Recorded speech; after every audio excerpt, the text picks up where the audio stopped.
What's up, ladies and gentlemen, and welcome back to HCS Pro Talk, your weekly Halo esports podcast, coming to you early on a Thursday afternoon. It's a weird time. It is a weird time. I almost forgot the intro. Like I was when like the intro song was going and whatnot, and you were getting ready to unmute and press the buttons. I was sitting here thinking to myself, "Holy shit! I don't know how I'm going to start this. I'm scared." Oh my god! Yo, Taylor Swift's in the fucking chat. Let's go, baby. Hey, release your version of 1989, please. Please, release your version of 1989. Your best album, by the way. You know, my opinion. I love you, Taylor. Red first? I know. Okay, I know. What about Fearless? I thought Fearless was... Wait, is Fearless not next? Is it Red, then Fearless, and then 1989? Is that what's going to happen? I know, yeah, and it was a great rendition of Wild Stream, so thank you for putting that out, Taylor. I appreciate that, Miss Swift. Halo Creation, Fatboy Slim, phenomenal name. And Zarners, our boy, welcome back as well. Hello, everybody, and welcome to the live show. This is episode 202 for the week of September 26th. Yes, back in time, 2021. You know what? I'm just going to say it. The title of this show is Flights to Raleigh. Oh, nice. Yes. I like that. Yes. Good one. Get it? Because Raleigh is the event, and then flights because of Halo Infinite flight, but we're also going to be taking a trip. Yeah. You know? Yeah. My name is Josh, a.k.a. JK Fire. This week I'm joined by the man in the Noob Combo.com t-shirt, Will, a.k.a. I am Mr. Mayhem. Will, how are you doing on this Thursday evening? I'm doing fine. That's good. Doing all right. How about yourself? Oh, I'm fucking amped up, baby! Oh, boy. Yeah! All right. We got lots of shit to talk about. Zarner says he's driving to Raleigh. Oh, baby. Oh, man. Taylor says, I'm hanging with those cool Spartan 5 program guys in Raleigh. See you guys there. Fuck yeah, baby! You will see us there. That's, spoiler alert, we'll be there. Yeah. Both of us. Will's first event! My first Halo event. First event live in the flesh. Can't wait. Oh, man. It's going to be a hoot and holler and good time. It's going to be a great time. Yes. Fuck yeah. Halo Creation says you'll be my eyes and ears. Hey, I mean, well, sure. Yeah. I don't fucking know what we're going to see or hear, but it'll be something. Will, do you want to know what's coming up on this week's episode of the show? Yeah. Let's go through it. The greatest Halo player of all time has been revealed, surprising literally no one. Except the number 3 spot might surprise you. The first Halo Infinite HCS event has been announced. It's HCS Raleigh, North Carolina. We're going, baby! Tournaments are recapped. Will's going to run through those. We have discussion around the first weekend of the second Infinite flight. The second weekend is going to be starting up tomorrow, as a matter of fact. Although, we are recording this on a Thursday. So, just as a heads up, eventually later today at some point in time, so if you're watching live, this is for you. At some point later today, the flight will go live, but matchmaking will not be available until tomorrow during the scheduled windows. So like you'll have access to the Academy, you'll have access to the customization options, the Battle Pass, the Halo Waypoint app, which is actually available right now. We're going to talk about that soon. So yeah, you'll have access to some things like you were last time, but matchmaking will not be available until the actual scheduled times. So yeah, we're going to talk about our experience with the first weekend last weekend really, of the second Infinite flight. And then we'll round things out, of course, with some video games. So without further ado, Will, I'm just kidding, Will's here. You're not going anywhere. You stay here. Stay here! Without further ado, it's time for some competitive news. SWAT Nation cancels event, unfortunately. But this is my SWAT Nation. After the news of the Infinite flights being back-to-back weekends, we have decided to cancel our Fall Bloom event. We'll be announcing our next tourney very soon, so keep an eye out. I don't think it's been announced yet, so I haven't been able to see it, so yeah. Liquipedia Halo page is officially live. This is by Liquipedia. We included a link in the Google Doc of the show notes of the show. Exclamation point, show notes, chat. I think the link is updated. It should be. I hope it is. Yep. But the link is in there, so check it out. Obviously, it's kind of bare bones right now, but things will be updated as announcements take place, as tournaments take place, so on and so forth.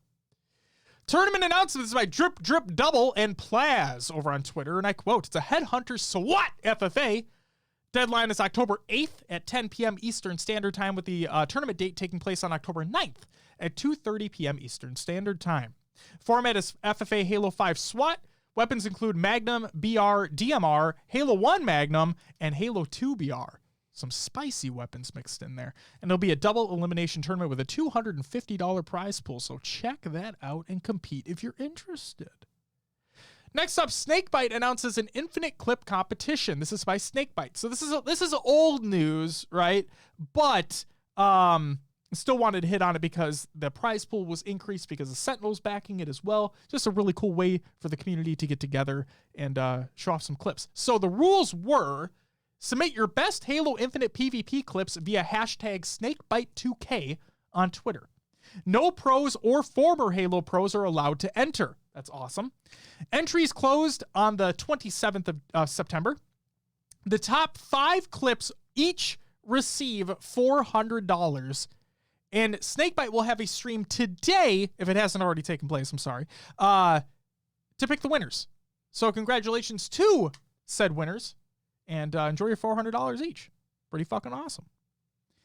Will, here we go. The HCS Top 25 Greatest Players of All Time, number 5 through number 1. Will, can I get a drum roll, please?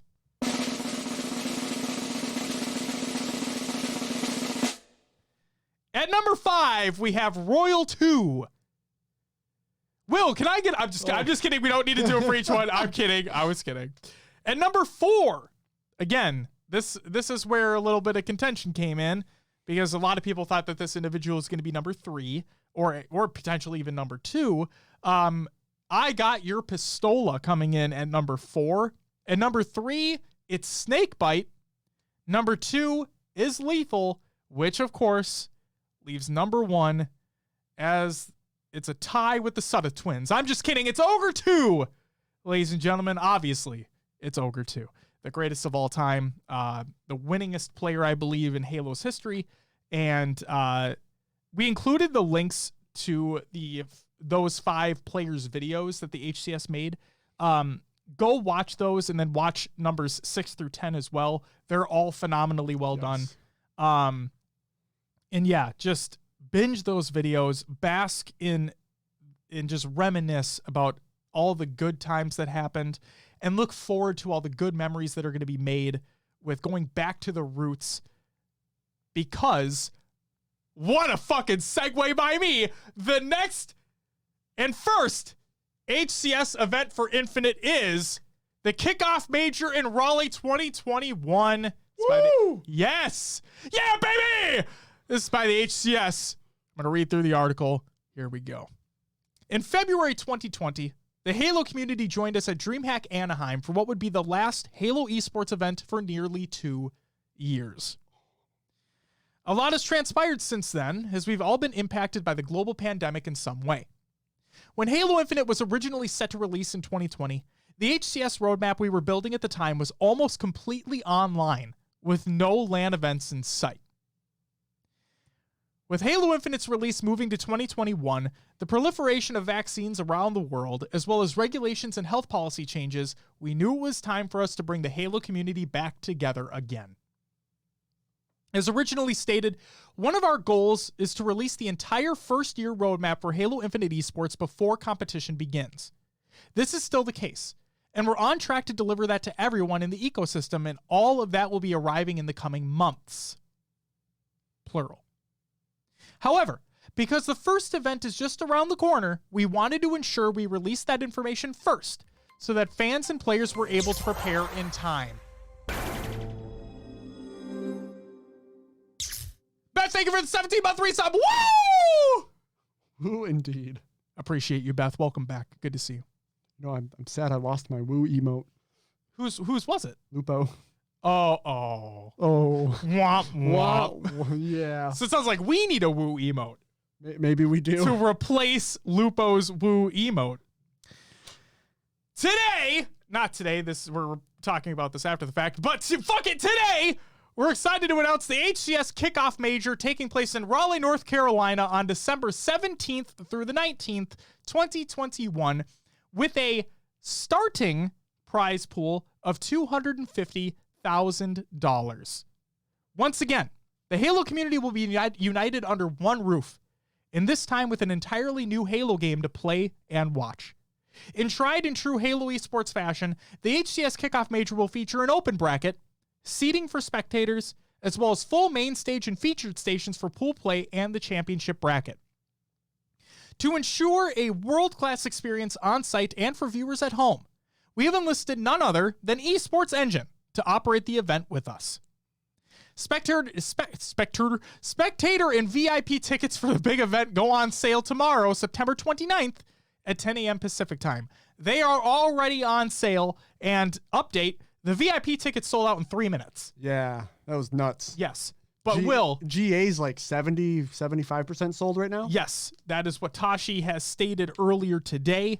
So if you have not gotten your ticket yet and you plan on going as a spectator, buy a fucking ticket. And they said they are not increasing the amount they are giving out. So correct. For those who are competing, it is confirmed, Tashi has confirmed that team passes include a spot for a coach. So a coach doesn't have to purchase a separate ticket. Oh, that's nice. But those tickets will be available at a later time. And I think that's talked about here, but we'll talk about it in a minute. All right. There are going to be some important differences in how this event will be operated, as the health and safety of our players, fans, and staff is of the utmost importance. Please continue reading for more details. Well, I will. COVID protocol. It's important to remember that all around the globe, we are all in some shape or form living with the realities of a world where COVID-19 and the numerous new variants that still exist. We've been working closely with Esports Engine, the Microsoft security and events teams, as well as the venue and local government in Raleigh. But we need the help and cooperation of the entire Halo community. So for entrance, to enter the venue, all attendees and staff must attest to their health status each day. Entrance into the venue will not be allowed without attesting each day, and no exceptions will be made. All attendees must also present proof of vaccination as well as a photo ID each time they enter the venue. For those not vaccinated, you must provide proof of negative COVID-19 PCR test results from within at least the prior 72 hours each day, along with a photo ID each time they enter the venue. Per state law, masks will be required to enter the venue. As per usual, security will be on site conducting bag checks, and all attendees will be required to pass through metal detectors each time you enter the venue. Please be aware that no backpacks or large shoulder bags will be permitted inside the venue, and patrons should be prepared with clear bags to be checked by security. In the venue. Inside the venue, masks must remain on all attendees, including players and staff, at all times without exception. This is a local legal requirement. It's also critical to note that the COVID-19 landscape is ever-changing, and we will do our best to keep you posted on the very latest event updates right here in this blog, as well as on @HCS on Twitter. We are always going to prioritize the health and safety of all attendees and staff, and will do our best to take necessary measures within our power. Sound good? Event format. Before we jump into the details about format, we want to acknowledge that the news today for competitors will likely spark many questions, including ones about qualifiers, how teams get into pool play, points and stakes, how it fits into the overall roadmap, and much more. Today's blog is meant to set the table, share the details about location and dates so the community can plan to attend, and we'll have much more information to share in the future, including answers to those questions and more. So this does not answer those questions. All this will be shared alongside the entire season roadmap so that you can see how everything fits together and is interconnected. So let's jump into what we can share today. Just below is the standard HCS major format that will be used in the upcoming season, and below that is the slightly modified version of the format that will be used at the HCS Kickoff Major Raleigh 2021. So, the standard HCS major format that'll be going alongside all events. Not this one. Open bracket. Big open brackets where any team can sign up and compete in the tournament are part of Halo Esports' DNA, and we hope to see more teams competing this season than ever before. This will be a double elimination bracket where the top 8 teams will move on to the next stage in the tournament. The top 4 from the winner's bracket moving forward into pool play, and the top 4 from the elimination bracket or lower bracket moving on to the championship bracket, starting in the elimination bracket portion. The HCS majors are global events and will be open to players from around the world. Pool play. We'll be providing accommodation and travel stipends for 16 qualified teams made up of teams from North America, Latin America, Europe, and Australia and New Zealand. Teams will be drawn into 4 pools of 4. Well, they'll be joined with the top 4 teams from the open bracket to play in a single round robin format. The top 2 teams from each pool will go into the winners portion of the championship bracket. The third place team will go into round 3 of the elimination portion of the championship bracket, and the fourth place team will go into round 2 of the elimination portion of the championship bracket. So no teams are actually eliminated at that time. And finally, the fifth place team in each pool will go into the first round of the elimination portion of the championship bracket. They will start in the first round and will face off against teams coming from the elimination portion of the open bracket. If it sounds confusing, don't worry. They'll take care of it. Championship bracket. Ultimately, a 24-team double elimination championship bracket style will determine the tournament winner. This is the culmination of both the open bracket and pool play, and the winner will take home the lion's share of the $250,000 starting prize pool. Think you got what it takes to make the championship bracket? And finally, free-for-all. Once the open bracket has concluded, we'll be hosting a free-for-all tournament with a $5,000 prize pool open to all of those in attendance. More format info will be provided at a later date. Yep. You get. I don't know. I'm still contemplating. So with the VIP tickets, you're able to enter the free-for-all. I mean, as anyone else in attendance, but yeah. I think you get to sign up early or something like that. Anyway, I'm deciding if I want to get my teeth kicked in and just at least say that I competed at an HCS event once. Hey, Zarners, are you signing up? Zarners do it well. I want to know. I also I know that we should be walking around engaging people as well. So I don't want to be tied to a tournament. I'll do that. You go play. You win us the trophy, and we can just hoist it right here. Sure. It'd be like, look, sure. Podcast hosts can play too, bitch. Yeah, that's right. it. Winner, chicken dinner. So what do I grind into? Do I hop on H5 free for all right now? Or do I just wait for Infinite and then have a week and a half, 2 weeks to prepare? This is it. All right. How funny is that it's like the event is literally that's the thing. Just over a week from launch. Strategy, you can implement strategy from whatever, past Halos, however you want to look at it, but it's really going to come down to who's lucky and who's got the best shot. Zarner says, I'm planning to compete as long as my eyes hold up, and don't worry, Will, you have plenty of time to hang out, especially Sunday. Yeah. There you go. Will's competing. HCS Kickoff Major Modified Format. Do I have to bring my own controller? Just make sure it's plugged in. Yeah.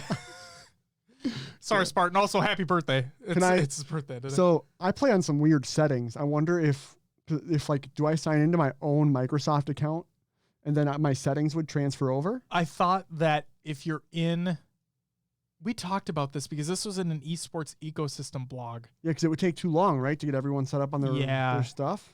I forgot I already forgot where they're handling that. Use those pre-makes on H5 to prepare Kappa. Forgers are doing a wonderful job, though. They absolutely are. Sarna says, my best guess was that they had the date for the event locked down before the game's release date was finalized. Yeah, I think you said that in Discord, too, if I'm not mistaken.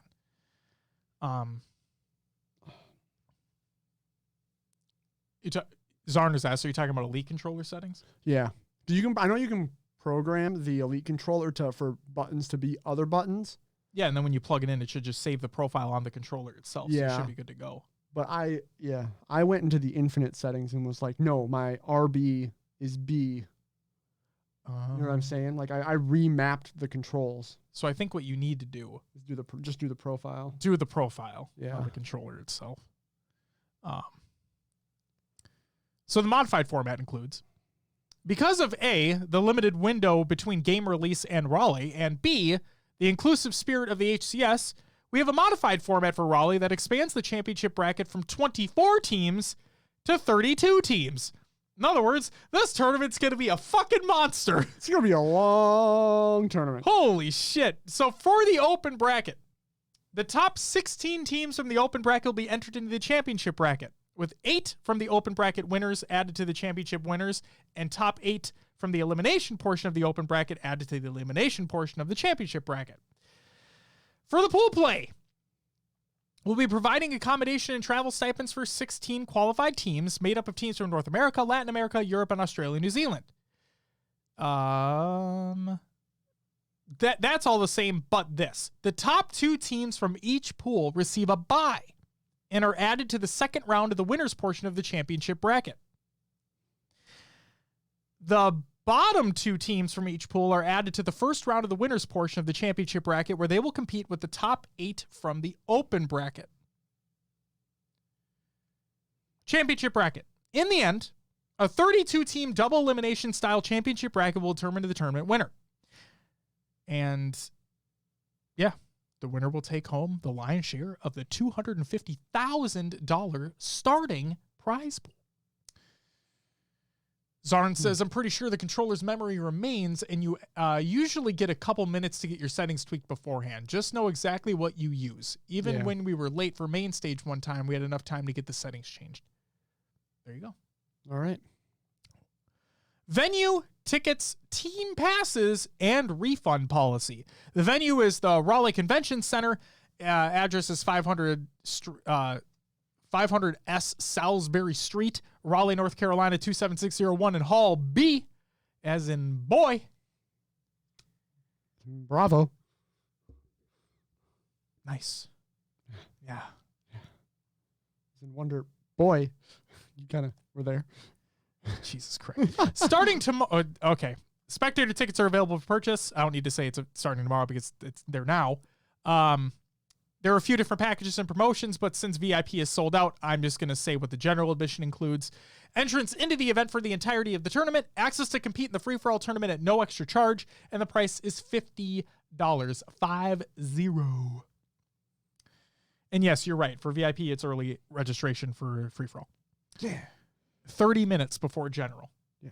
Early entry to the venue. Get dedicated entry line at check-in. Access to VIP lounge. Oh, you're just going to read them anyway. Limited edition VIP credential. I'm excited for this. You just feel, you feel. I got a VIP. I'd never get tickets, right? Like, anytime I try to do something like this, like, was it the Xbox, the PlayStation? I waited forever. I got something on the first try, and I'm proud of it, all right? Question for you. Yeah. Did you reload the page and then you saw tickets were available? Yeah. So I didn't. Oh.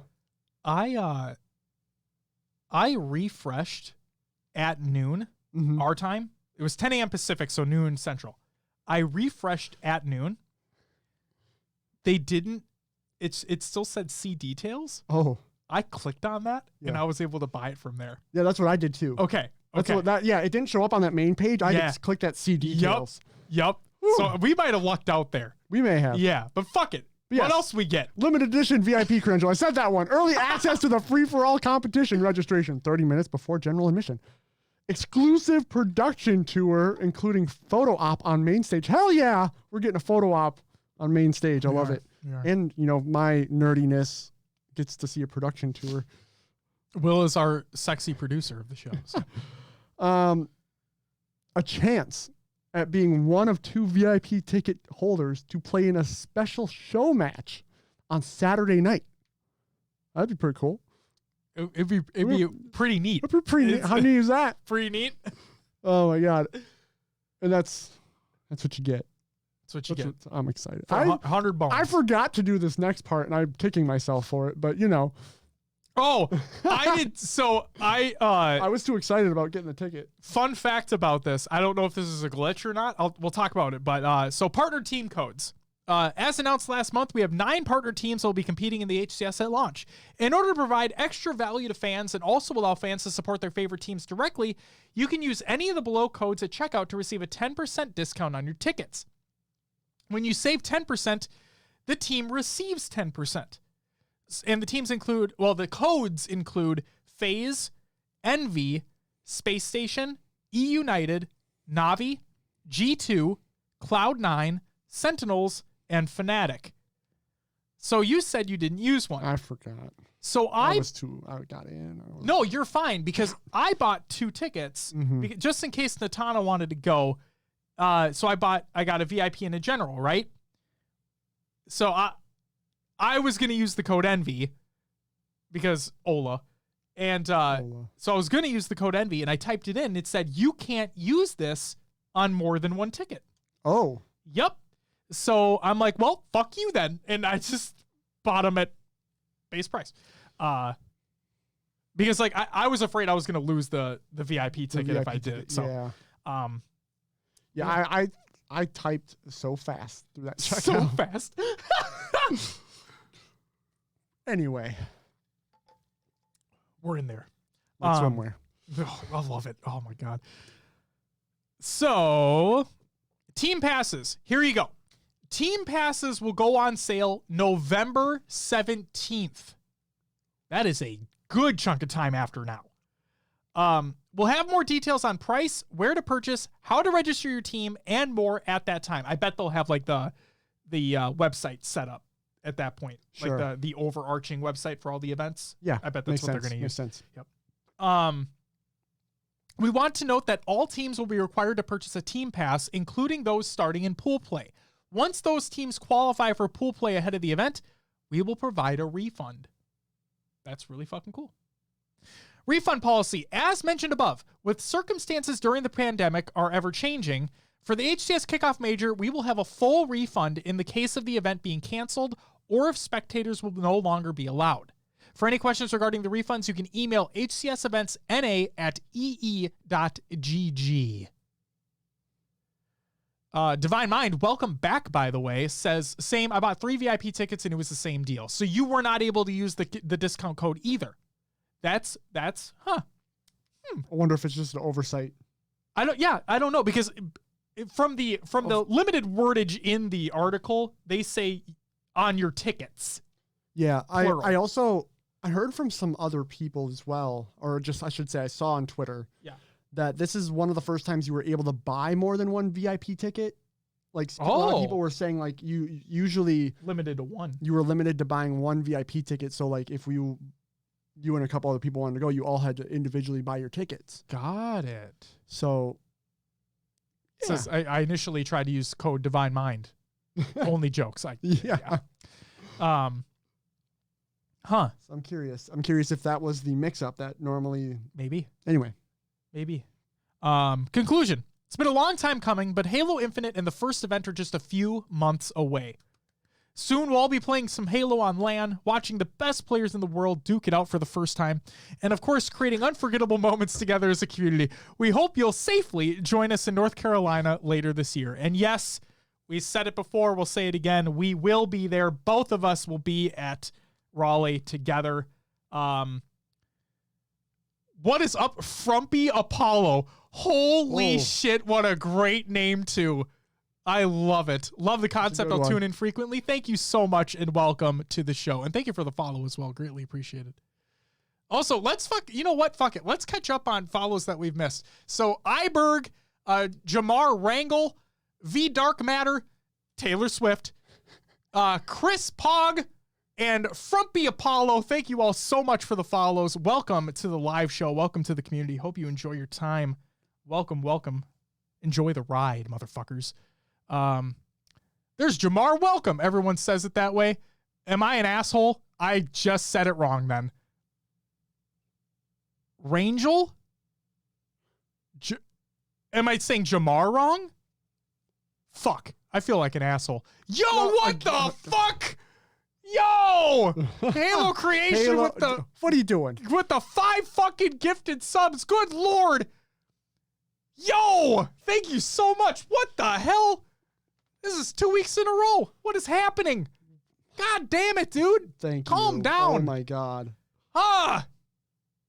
Holy moly. Halo Creation with the 5 gifted subs. Let's get 5 woos there. Woo, woo, woo, woo, woo, woo. Oh, shit. Divine Mind with the gifted sub to Straight Dad J. Woo! There's another one. Wait, that was only 5. No, you got it. You got okay. Now we're getting extra woos. Oh, shit. All right. Also, Taylor Swift, Homesick, Divine Mind, Silos, and Deadbolt. Give a shout out to Halo Creation for the gifted subs as well. You wanted to get your own? Oh, it's unfortunate. Sorry. But hey, it is what it is. Thanks for the gifted sub regardless. Thank you so much. Oh my God. For those who are listening to the audio version of the show, I apologize for going off, but you know, the Twitch chat's popping off, so get the fuck in here next time. Just kidding. Even if you're just listening to the show, thank you. Thank you for taking the time to do so. We appreciate it. Well, that's everything coming in the news. Your upcoming tournaments of the week presented by NoobCombo.com. Hey, the shirt is here. Yeah. Make sure to check out NoobCombo.com for all your Halo esports needs, but no merch. And as I'm wearing a shirt. Well, actually, like a exclusive shirt. You can't buy them. You can't. You cannot buy them. Right. You cannot buy them. We have 2 tournaments for you, presented by NoobCombo.com. On Sunday, October 3rd, the Esports Arena Halo 5 4v4 is taking place, and the last set of tournaments before the Halo Infinite event, not Raleigh, but the Blue Team Tournament's Road to Infinite Halo 5 FFA qualifier number 1. So they'll have a first, a second qualifier, and then the championship, and then they'll round up the winners and put them together, and they will compete for their share of a prize pool for the Halo Infinite finale. It's going to be a fun time. Frumpy says, I'm going to fucking laugh every time I say that name now. Apollo I like Frumpy. Frumpy states, from the info I've gathered so far, teams will be able to have a set forum to post, etc. I'm excited to compete. Catch y'all later. Hey, you have a great day, Frump. And I just love that name. Frumpy's so bad, but like, oh, it's so good. That's it for upcoming shows this week, presented by NoobCombo.com. Check out NoobCombo.com for all your Halo esports needs. But no merch yet. Who the fuck knows when that's going to happen? Medi! I don't think he's going to show up if I say his name right now. Medi Rums! No, I don't think he's here this week. I don't think he is either. I think he's busy. That motherfucker. Will, what do we have next? Rostermania! Ooh, yeah. Okay. Nice addition. Love it. Thanks. From the info we've gathered, we have contract signings are taking place, all right? You know what that sounded like to me? Huh. When you said from the info we gathered, it sounded like a Boston accent. From the info we gathered. Gathered? All right. I can't do a Boston accent. What the fuck am I trying to do right now? Good Lord. Go ahead. Apparently Falcated and Boobadooboo have signed. And I think they're on the same team, right? Yes, I'm pretty damn sure they're on the same team. So it sounds like, and their tweets came pretty close together. Yeah. So who knows? We'll have to see. Wait and see. Yeah. We have to wait first and then see. Yeah. There will be time between now and when we see. God damn it. Waiting. The fucking saying's been drawn out so long. Good Lord. Oh. Divine Mind states we're in the process of signing our Australian team. Claps in the chat. Claps in the chat. Fuck yes. Let's go. I hope you guys are one of the teams that are invited. Are you competing at Raleigh? Are you going to have a team that competes at Raleigh? Divine Mind? I don't want to jump to conclusions. That's what I'm asking. Wish I've known we were invited to this first event. Would have had it locked in. Yes, 100%. Nice. Can't wait to fucking see you. I hope if you're going to be there personally, we're going to meet, we're going to shake hands, and we're going to hug if you're comfortable with it. It all depends. I'm a hugger. Are you? I just want to hug you. Yes. Yes, he is. I'm just. You guys fucking know me for how long now? God. Even if it's not the team that they pay for it. Well, I fucking, oh my God. Hugging a beer for sure. Fuck you. All right. Man, we got to hit up Tony too. If he's going to be there. Oh, yeah. He's got first round. He did say that. You did. Fucking hold him to that shit. All right. All right. In a joking manner. I'm not going to make him pay. And then moving on to the last piece here. Nemesis team. Our boy. Yeah. Well, he doesn't know us, but like Minnesota. He was from Minnesota. He moved, didn't he? Well, he's always from Minnesota, but yes, he did move. Yeah. Anyway, it's going to be Nemesis, Nebula, Burton, and Destroyed. Nemesis and Destroyed have teamed for a long time together. Yes. So it's really cool to see them back. And yeah, Nebula and Burton are good players too. So excited for this. Very excited. All right. That's it for Rostermania so far. Natana is in the chat and she says, that's a false statement, Josh, saying about me being a hugger. I just don't hug you. Oh. That's my wife, ladies and gentlemen. No. He's a picky hugger. That sounded really weird. It did. I only like hugging people I don't know. If that couldn't have sounded weirder. Now we're getting. All right, moving on to tournament league recaps. We'll start off with Esports Arena Halo 5 4v4 results. In fourth place, we had Team Nextix. I don't know. Why the fuck did they put an X in there? I'm going to go with Next X. It's Simply Fear Me, Carmea, Furiously, and Scariotic. Third place, taking home $100. I was just going to say, I hope Maddie fucked that up. In third place, taking home $100 was Kansas City Pioneers, Talik, Super CC, Druck, and Soul Snipe. Second went to the Pittsburgh Knights, taking home $300. Gambino, Tapping Buttons, Drift, and Atso. And in first place went to Fire and Ice, $600 to them. Magico Noble, Lunagot, and Seabass. Or sure. Sebas, if it's not. I'd heard Seabass before. In some. Seabass. Or I'm down for that. Sebas. There's a reason why. I don't know. There's a reason why you go through this because it's your interpretation of what it is. Therefore, whatever you say is now fact. All right.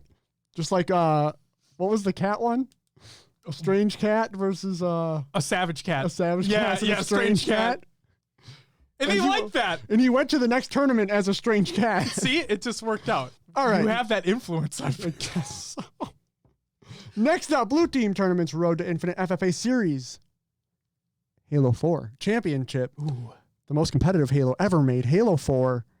Will said it. Clip it. Clip it. It's not just me making fun of this fucking game. In 8th place, it was Munoz. 7th, Mudshot. 6th, Adamant. 5th, Operated Orc. 4th went to Forceful. 3rd, taking home $50, was Mush World. 2nd, $150, Porky J. And 1st, taking home $400, was Suspector. I notice a name that's not on that list. King Nick? King Nick. He wins everything FFA. He's been dethroned. All right, last tournament we got here. Halo Infinite Kill Race by Money Tuesdays. Money Tuesdays, which was on a Saturday. Well, I think. It had, that or a Sunday. Yeah. I think Sunday. We didn't have the flight on a Tuesday, so correct. We just had to make it work. Correct. In 6th place, Druck and Soul Snipe. 444 kills. I just like that even number across the board. It's a good number. And then 216 deaths, 107 assists. They played 7 Slayer and 6 objective games. In 5th, Flamesword and Shaylee.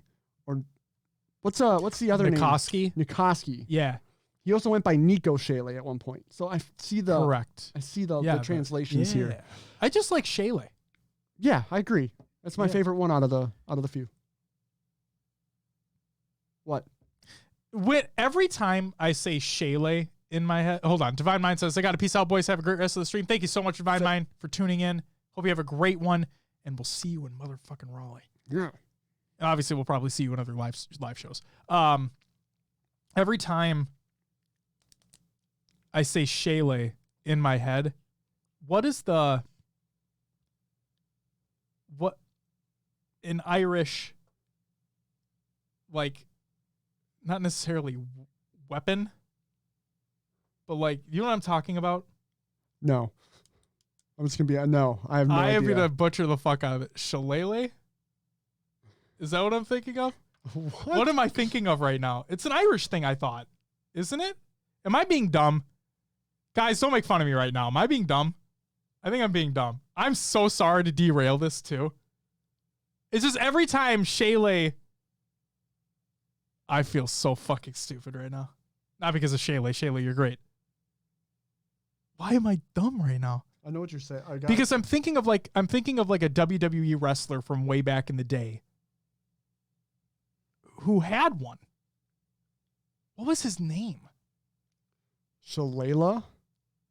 No, not Shalala. That's what it says it is. Is that what it is? Shalala? Anyway, we're off the rails again. Can I run through the stats while you're looking up? Yeah. Flamesword and Shaylee.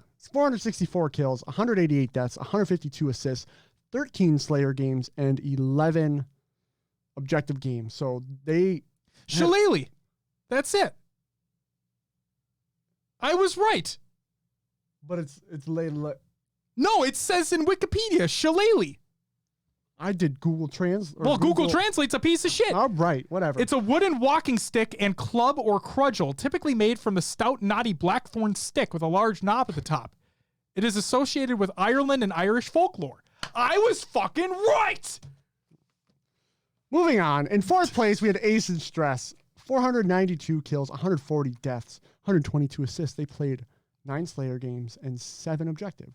In third, Frosty and Renegade. 505 kills, 176 deaths, 100 assists, 12 Slayer, and 6 objective.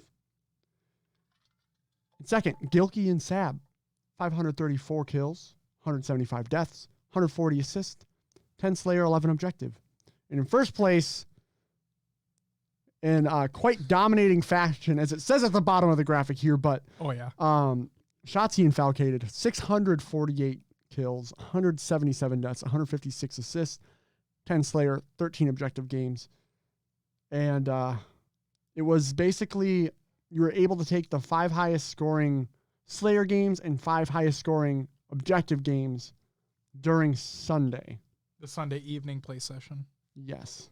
So that's just the crazy. 7 to 11 Central. So they submitted. So like when I said the games at the end, that's how many they played total, but they were able to take the best ones they had. Zarin says, oh boy, is Josh I was right back? No. Although I was right about the release date. All right. That game was definitely not coming out in November. That does it for the tournament league recaps, everyone. Before we move on to the next segment, just to circle back on the event for Raleigh, I imagine that this is going to be the case because I don't see a situation where it's not the case, but I'm really hoping it's the case where all that the teas of the new HCS merch they have a booth set up. That'd be cool. Where they have all the new items laid out, ready to go. That's what I really, really hope for. Yeah. Because I'm going to go fucking ham on that. Will, it's time for some regular news. So we're not going to do the topic yet. I'm saving the topic till after the news because in the news segment, we're going to talk about what the flight consists of, especially for this next weekend. And then we'll talk about our experience from the first flight. Cool? So first up, the new Halo Waypoint app is available right now. So before, you would have to use, I don't know what it is on Android, but I know with Apple, you'd have to download the Test Flight app, which is Apple's like beta software, like accessibility app. And then you can access the Waypoint beta app through Test Flight. But now the app is available. Like it's fully out. It's released. And to my knowledge, it appears as though it takes over for the old Halo Channel app. So kind of funny. But there's that. It is available. You can do it right. You can download it right now. iOS and Android devices. Preview Purview. This is by Grim Brother 1. This is the Cannon Fodder series, but I just wanted to highlight a couple things here. You can go ahead and check out the full article in the Google Doc or the show notes of the show. So, fragmentation. These are the two new maps that are in the flight. Okay? So, fragmentation being the BTB map and Behemoth being the 4v4 map with vehicles. So, yo, what's up, Brooks? Welcome back, baby. Spartan in the app has no knees. The Spartan in my app does not have the correct, customization options equipped. So, and that's been a thing ever since I tried the beta of it. But it is what it is. Heard my girl was here earlier. Your girl. Oh, T Sweezy? Fuck yeah, she was. I told her to drop 1989. She didn't do it. She said red first. But, I'd like 1989 Taylor's version to come out, but it is what it is. And then she talked about Wildest Dreams, and it's a great song, and her version's good. I'm excited. Preview Purview. Fragmentation. Set within one of Zeta Halo's myriad canyons, fragmentation is rife with enigmatic elements to take in and mull over, from ancient artifacts and nebulous nodes to networked beacons channeling untold energies. This map is one to add plenty of wonder to the wander. That sounds like a fucking quote out of a Dr. Seuss book, for fuck's sake. Wonder to the wander. Enigmatic elements. Nebulous nodes. Jesus Christ. Behemoth. Amidst the backdrop of a vast desert landscape, Behemoth offers a glimpse at one of Zeta Halo's tectonic fabrication seams. Architectural features built to serve a multitude of parallel purposes and remediation to transportation. There they are again. What's up, Fat Boy Slim? Someone give me a sub on broke? No. And then from art to finish, in case you missed it, last week we released a heavy collection of concept art from the Art of Halo Infinite book, showcasing a host of early explorations into the game's development. There's nothing specifically story spoilery in here, but it does give further insight into the intention and feel of Halo Infinite in its particular pocket in the universe. If nothing else, there's some primo desktop wallpaper material in there for sure. And I have a rotating desktop wallpaper of a lot from that concept art package. So Google Doc of the show notes of the show, click on the link. There's a zip file in the Waypoint article. You can download them all, and they're fucking amazing. They're amazing. All right, the multiplayer technical preview overview. We're just going to talk about the second weekend, the one that's coming up. So, on October 1st, or actually, fuck that, tonight, because it's technically starts tonight. It is, yeah. So September 30th, tonight, at some point in time, the flight access opens again. So, again, this does not include matchmaking. This is just for the Academy, Battle Pass stuff, customizations, so on and so forth. That's tonight. October 1st, from 10 a.m. to 2 p.m. Pacific time and 5 p.m. to 9 p.m. Pacific time, matchmaking is available. Same thing on October 2nd. Same thing on October 3rd. So Friday, Saturday, Sunday. And then on October 4th at 10 a.m. Pacific time, the flight access closes completely. And also, I should state that all through October 1st, 2nd, and 3rd, so all through Friday, Saturday, and Sunday, you will always have access to the Academy, the weapon drills, all that stuff.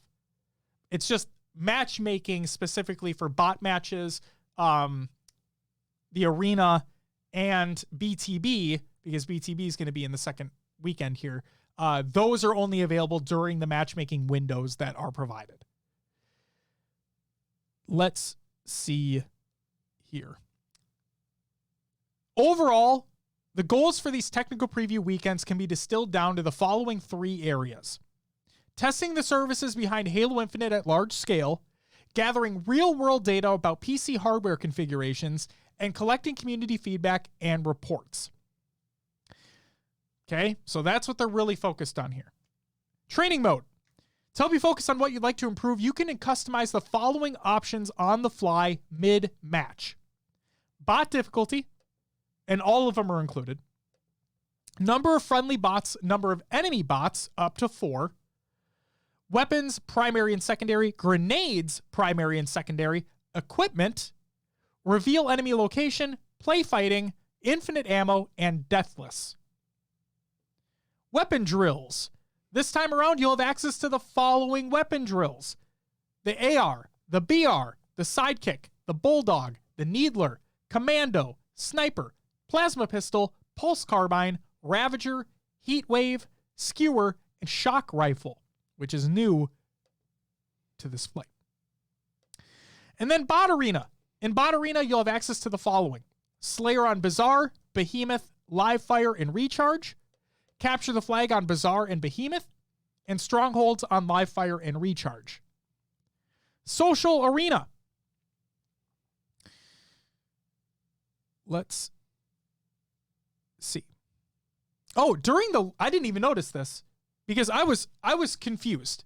But here's a little clarification. During the last technical preview, we added in a new map and incrementally upped the difficulty of our. Oh wait, no, I'm an idiot. I thought this was just for last week, and I'm dumb. Don't disregard.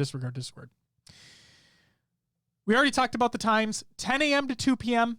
and 5 p.m. to 9 p.m. Pacific time. Friday, Saturday, Sunday. Those are the matchmaking times. Okay. And then the full suite of arena content will be available throughout all play sessions of Weekend 2. We hope you're ready. Alongside what we're about to talk about, Big Team Battle. For the very first time, we're thrilled to welcome players from outside of 343's hallowed halls into the excitement of our new, updated 12v12 Big Team Battle. As a note, once more, BTB will only be available during the second weekend of testing, October 1st through the 3rd. If you want to be kept in the know of exactly when things go live, be sure to read the schedule below and follow us on Twitter, Instagram, or Facebook. So, if you're interested in throwing down in one of the biggest battlegrounds we've cooked up, make sure to be prepared to dive in on the following dates and times. So, on Friday, October 1st, from 10 a.m. to 2 p.m. and 5 p.m. to 9 p.m. Pacific time, Capture the Flag on Fragmentation will be available. On Saturday, during the same time frames, Capture the Flag on Fragmentation and a new game type, Total Control, on Fragmentation. Ooh. New BTB game type. Yes. And then on Sunday, October 3rd, same times again, Capture the Flag, Total Control, and Slayer will be available on Fragmentation. A little update from Sketch after this article had released. He states, currently, by default, you do not start with BRs in BTB.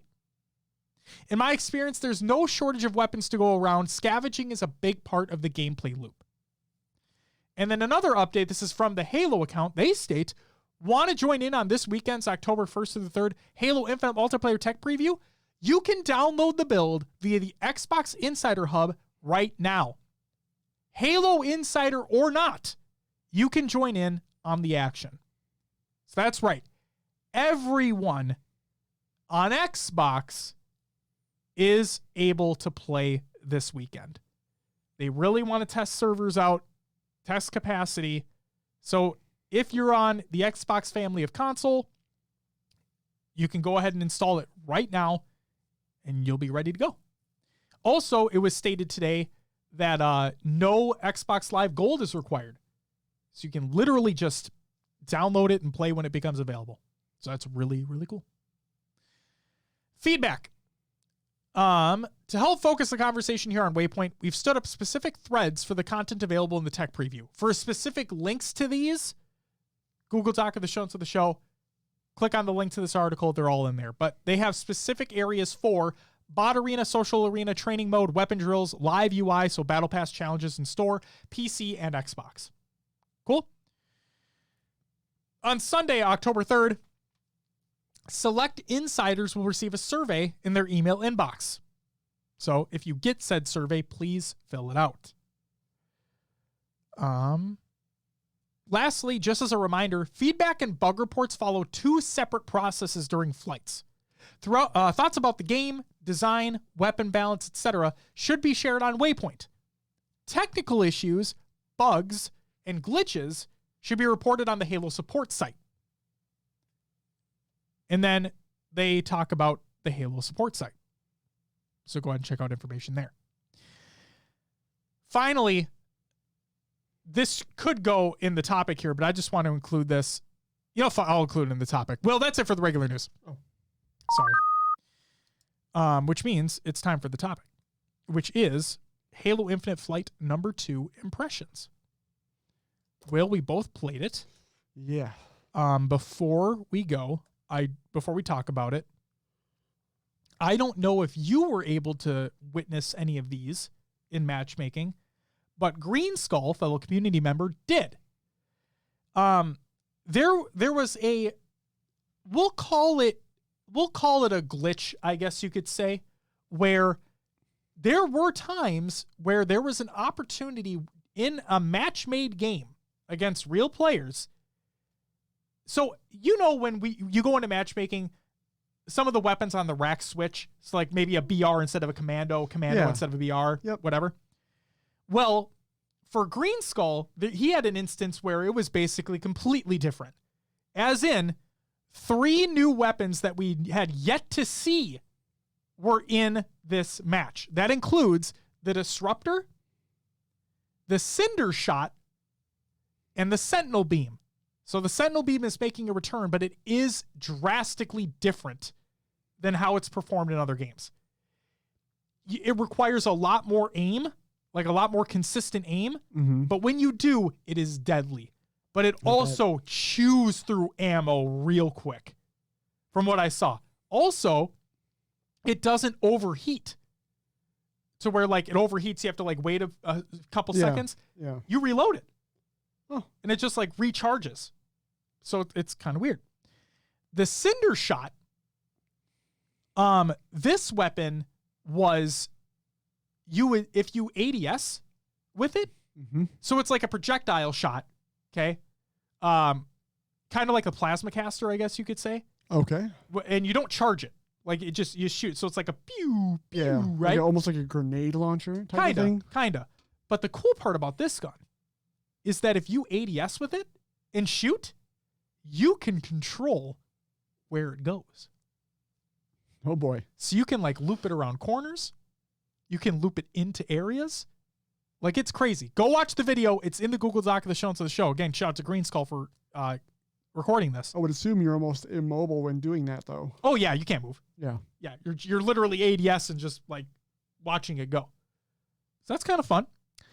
The Disruptor is a pistol, but it's like a shock pistol. Much like we saw the charge rifle. Yes. Now, from the video, the limited use that I saw of it, and Green Skull mentions this as well, it looks like a weapon that's more catered to taking down shields instead of killing an opponent. And it also looks like with the shock rifle, if you shoot weapons or whatever on the ground, the lightning transfers. Yeah. So there's that. Adding a new damage type with the shock. Lightning. So those are the 3 weapons that were in his match. Brand new, right? Yep. And also Thrust. We knew it was back based off of the leak in the previous technical preview. Like it was in the settings. Yeah. Something for Thrust was in the settings. So we knew it was in the game, but we didn't know at what capacity it was in the game. Shyway also did a video on this. You should go check that out. But taken from the same Green Skull video with these weapons, Thrust, when you pick it up, 3 uses. Yep. Don't know if it's a max of 5, like the grapple shot or whatever, when you go pick up multiple on the map. Sure. It spawned at the player's spawn on Bazaar. Yeah. So you could probably pick it up right away. Again, this is based off Shyway's video and Green Skull's video. Go watch them, please, because I don't want to take words out of people's mouths. But based off of the use case, have you seen it being used? I have. So it looks like it's not as momentous. Yeah. You can't like thrust and then jump and then you get this giant bounce. You thrust and you kind of stop after that thrust. It's like after you thrust, you're just back at normal speed. It's so abrupt, right? Shyway did a side-by-side comparison as to the recharge time between when it charges back up in Infinite to when you get it back in 5, and it looks to be about the same. Yep. So that's if you're used to that awesome, makes sense. It also, when Green Skull used it on Bizarre, so you know where Camo spawns? Yep. By like the big ass truck thing parked in the garage, and then you have the two buildings interconnect. Right.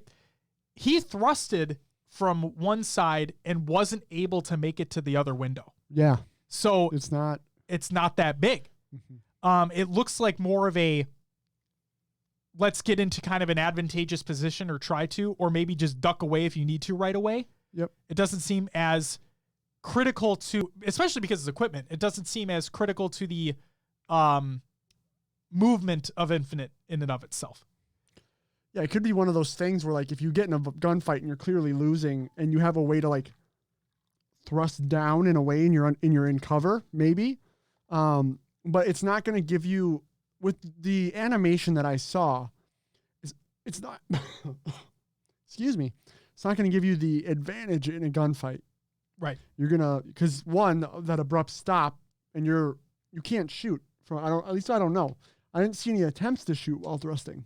I didn't see any either. Although it did look like, so right now, don't know if this is final because it's a technical preview. Yes. But during the flight and the first flight, when you're sprinting, if you can shoot immediately, like as soon as but it takes you out of that sprint. So right. But I'm just saying, like you up and shooting immediately. So maybe it's the same. Maybe you don't shoot while thrusting, but as soon as you're done thrusting, you're just going again. Yeah. From what I saw from the animation, it looks like you might pull your gun towards you a little bit when you thrust. So there might be some sort of ready animation again. Sure. But as we saw with sprint and whatnot, you can just shoot and it's like right back. Right. So we'll have to wait and see again. And yeah, it's part of me is kind of hoping that they just, I mean, obviously it's a lot more work that needs to be done. I don't think it's just a switch that's flipped. But it'd be nice to just have them like maybe on the BTB map or whatever, but what it is. PC performance issues. I wanted to highlight this as well. Golden Boy put out a little video and he states in his tweet, I love Halo and I only want to see it succeed for everyone, regardless of how you decide to play. It was too long to tweet, so I made a video to share my thoughts because I'm not loco and I know there's something fishy with keyboard and mouse controls. Our boy. Well, I just want to say I agree in that sentiment from Golden Boy. Something does seem it's not wrong, but off. It does feel something. Off. Yeah. Even controller on PC felt off to me.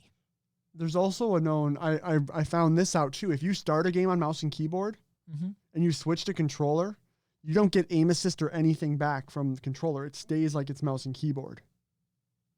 That was an issue as well that I ran into. And aim assist already feels so low as it is. So that'd be something. So our boy Unishek said, hey GB, I spoke with the PC team and they've confirmed that the improvements to performance, hitching, latency, aiming, and more that we've already made internally will give you and all PC players a first-class experience at launch. There are known issues in the tech preview build, but the good news is that most of them have already been addressed internally and are guaranteed for launch. Rest assured, though, we'll continue to improve and optimize the experience in every way they can before launch. And then also, I didn't include this here, but there was a slight update. I don't know if it's going to affect keyboard and mouse, but performance-wise, there was a small update to the flight build for PC players that released yesterday, if I'm not mistaken. So make sure you have that. I mean, you won't be able to play the flight without the update installed, so make sure you install the update. But yeah, it should help with a little bit of performance as well. Not necessarily keyboard and mouse. I'm just talking about performance of the flight in general. And then finally, so in shameless plug, but in our Tashi interview, brought up knew he couldn't talk about it, but brought up observer mode, right? Mm-hmm. Or spectator mode, whether or not it's going to be in the game. So I found this from Nighty Night, as a matter of fact, and I put observer mode, and Nighty Night stated when customs were available via the glitch that they did or whatever the fuck, and people were playing, he started a game as an observer. So, by all accounts, it sounds like it's going to be there. It's got to be there. Yep. Especially with the fucking the first event being a week after launch. Like, it's got to be there. Right. So, cool. Nighty, thank you for saying that on Twitter. And yeah. Zarna says, yes, aiming felt off across the board, especially on mouse and keyboard. That sucks. All right, Will, what are your thoughts? Oh, man. Just throwing you in there. So something that Heavy Rainfall pointed out, Davey Wavy, is that sometimes when there's a timer for like a weapon coming up on the pad or whatever, it counts down to 0, but there's still like 2 seconds where the animation has to play for it to come out, and then you can grab it. Yep. So that timer isn't true to the actual time that it's ready. It's not. There's an animation that you get about like -2 seconds. So it's not a big deal for me, but it's just something that was like, eh.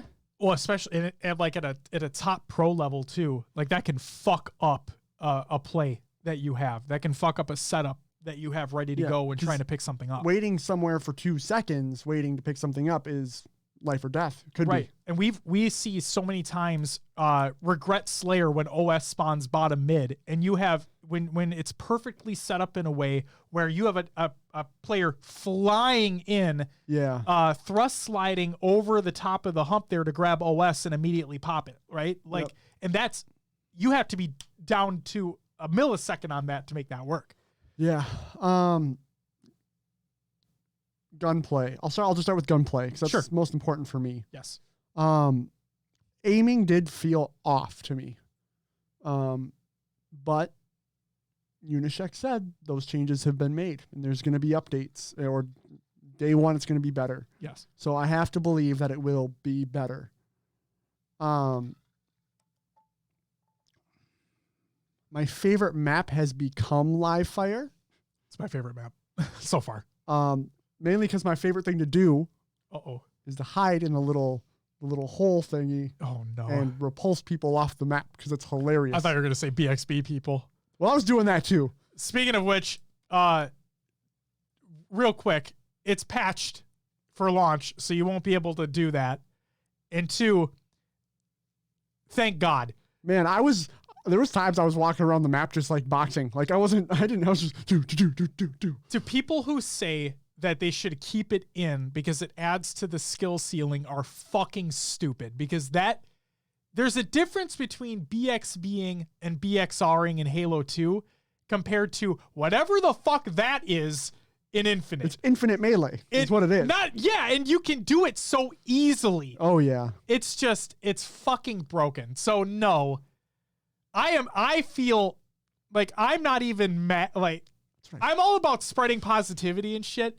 But seriously, for the people who think that should stay in the game, go fuck yourself, because you're wrong. So you know how you get like a capstone challenge? Yeah. Mine was 25 melee kills, right? Or you just went for it. Yeah, I would literally start the match and fire half my magazine out, like just randomly, and then run at people. Oh my God. That's what I did. When I saw that before we were really like heavily playing, and I saw that clip on Twitter where it looked like the dude just fucking going in. Yeah. I'm like, that can't be a thing anymore. That's just stupid. It really is. Oh, well, man. I can't tell you the satisfaction of like, there were so many times where like I'd fire at someone. Yeah. And then I'd just run away and sit there. And I'd watch them come on my radar. And there was a time that Silos told me some guy was coming. I was just like, 3, 2, 1. You hit the repulsor and they just go flying, and there's nothing they can do. They don't, maybe thrust is a good, or grapple shot back. Yup.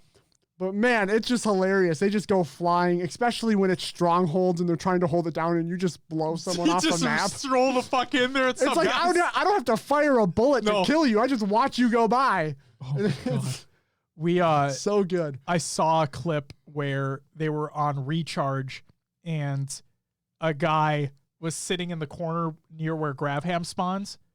And he repulsed a guy off the edge. Yeah. And the guy just grapple shots him all the way back to him and melees him to death. And I'm like, I don't even think he BXB'd him. I just think he just killed him. But I'm like, what had to be going through the kid's head who repulsed him when he came zooming back? Oh. Did you also notice that if you grapple to an enemy player, you instantly melee? You don't have to press the button. I did not know that. Yeah, if you get the player himself and not like the ground or anything, it will. Once you hit him, you will actually melee him. You'll instantly melee. Yeah, that's really cool. That's really. I did that really once. Cool. Often, if you try to do that and they're paying attention, you're gonna die. But because you're just straight line beaming at them, they just fire at you with that AR, and you're dead. But if you get it from if you grapple them from up top or the side behind, whatever, and they don't notice, you get that instant melee off. That's so cool. Yeah. Gunplay. It's aiming felt off. Mouse and keyboard and controller also is fine. AR is I don't know what it is. I think people are right in saying they need to remove the headshot multiplier damage. Yeah, I can agree with that. Sidekick, I did have fun with. Yes. I still don't know if it's balanced right now or not. Okay. I don't know if it does need maybe to kill in one, because I get the purpose of it is to be that secondary weapon, but say you get in a situation where you have to use it, it takes you the whole magazine to kill someone. It takes 7 shots. Either way, you can't get a double kill with it. Correct. Right? Unless another person's weak. But yes, if both people are full shields, full health, yes, you cannot. It puts you in a situation where it feels not viable as its own weapon, which I bet is its intent. Right. With everyone saying how everyone wants to use it, it doesn't. If it does come down to that becomes a starting weapon from some way. Fuck no. It can't stand on its own. Brooks, I'm with you. He says, think the sidekick is perfect as is. The other thing I want to mention before you continue about gunplay, because we haven't hit on it yet, is that it is true. Bloom is back. Technically, yes. It is. So, Maddie, I think, put in the Discord or maybe it was on Twitter, Mickwin's Mickwin's stream VOD. Mm-hmm. Because Mickwin is on what was formerly known as the pro team at 343.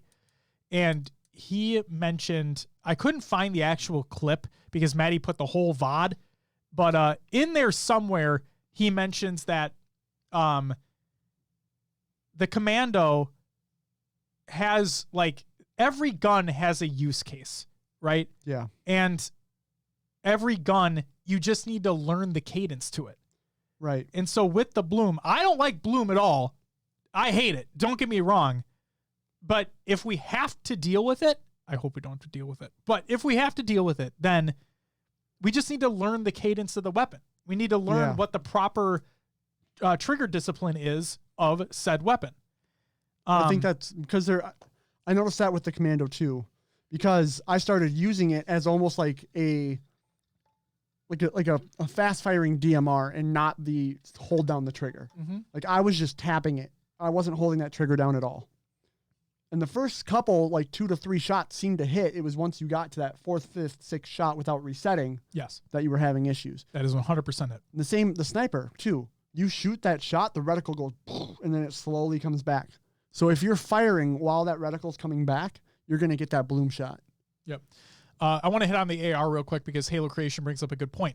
States AR is probably fine without the fine about the DPS, but it's super accurate even at mid range, which also diminished the interest of the sidekick. The thing that I'm going to say about the AR is that it feels too strong at longer ranges, which is an issue that we've had in other Halo titles. It is what it is. Could this be swayed by its start in BTB? It very well could be. And maybe when, we always think towards competitive balance. If it's not the starting weapon in competitive and it's not in competitive, I agree. Yep. But if we don't know, right? No, we don't. If it's not in, we kind of do with the freaking custom games. But anyway, right. Go ahead. If the AR is not in competitive anywhere and it is meant for that social and the BTB range, I think it's actually fine the way it is. Then why does it matter? Yeah. The thing that I will say also in terms of the AR is that there was a comparison video that was put out on Twitter either today or yesterday or something where it was the Halo CE AR, the Halo 3 AR, and the Halo Infinite AR, and the time to kills between the three. Yes. And Halo Infinite's was lower time to kill, like 1.1 something seconds compared to like a 1.3 and a 1 point whatever. Yep. So it's not drastically different. It's just, to me, it's the range aspect of it. And the only reason why I bring that up is that, Will, I'm going to ask you, did you play against Spartan bots at all just to fuck around? Yeah, I did. They have fucking laser beams. They do. Cross map. With the AR. And obviously, no single player can do that. No. But like, holy shit! People were saying they wanted the Spartan bots to be harder. And they're okay. They're aimbotting though. Ain't they fucking fair? Wall hacks, aimbot. Yeah, dude. I mean, seriously. They are literally bots. They are literally bots. But I just wanted to bring that to the conversation as well. Just because of that, what we experienced against the Spartan bots and how dumb, stupid, difficult they were. Let's see. I did a comparison for Europa Halo today, but out of curiosity and def, when I did the tests on CE, for example, I said the AR shreds, but at like 3 meters from the target. And beyond that, it just spreads all over the place. Yeah, that's my big thing is the range. But like you mentioned, maybe it's because of BTB, the social aspect of it. And as long as, because Halo 5 had this problem, as long as autos aren't in competitive, we won't have this issue. Yeah. What else? Do I want to talk about guns in the game? Guns. I don't like that the plasma weapons don't disable vehicles anymore, even though I knew the new shock type weapons do. That. It was just a little, still like a disappointing thing where I can't pick up the plasma pistol to disable a ghost. I want to say something. I want to say that my caveat to all of this is that I never played a 4v4 match on Behemoth against other people. Okay. So I never experienced going up against other players in a vehicle. You did. I want to know your thoughts.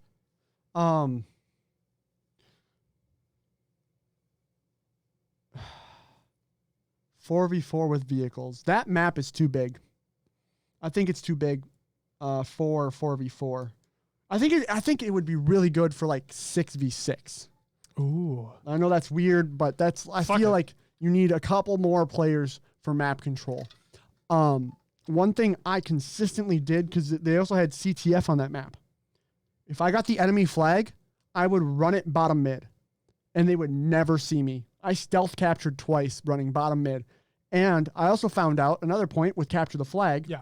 I don't know if other people realize this. You can run with the flag, right? You can sprint, yep. But I noticed if you walk, you do not get revealed.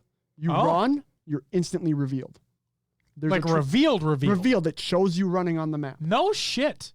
I think that's the trade-off with being able to sprint with the flag. I'm fine with that.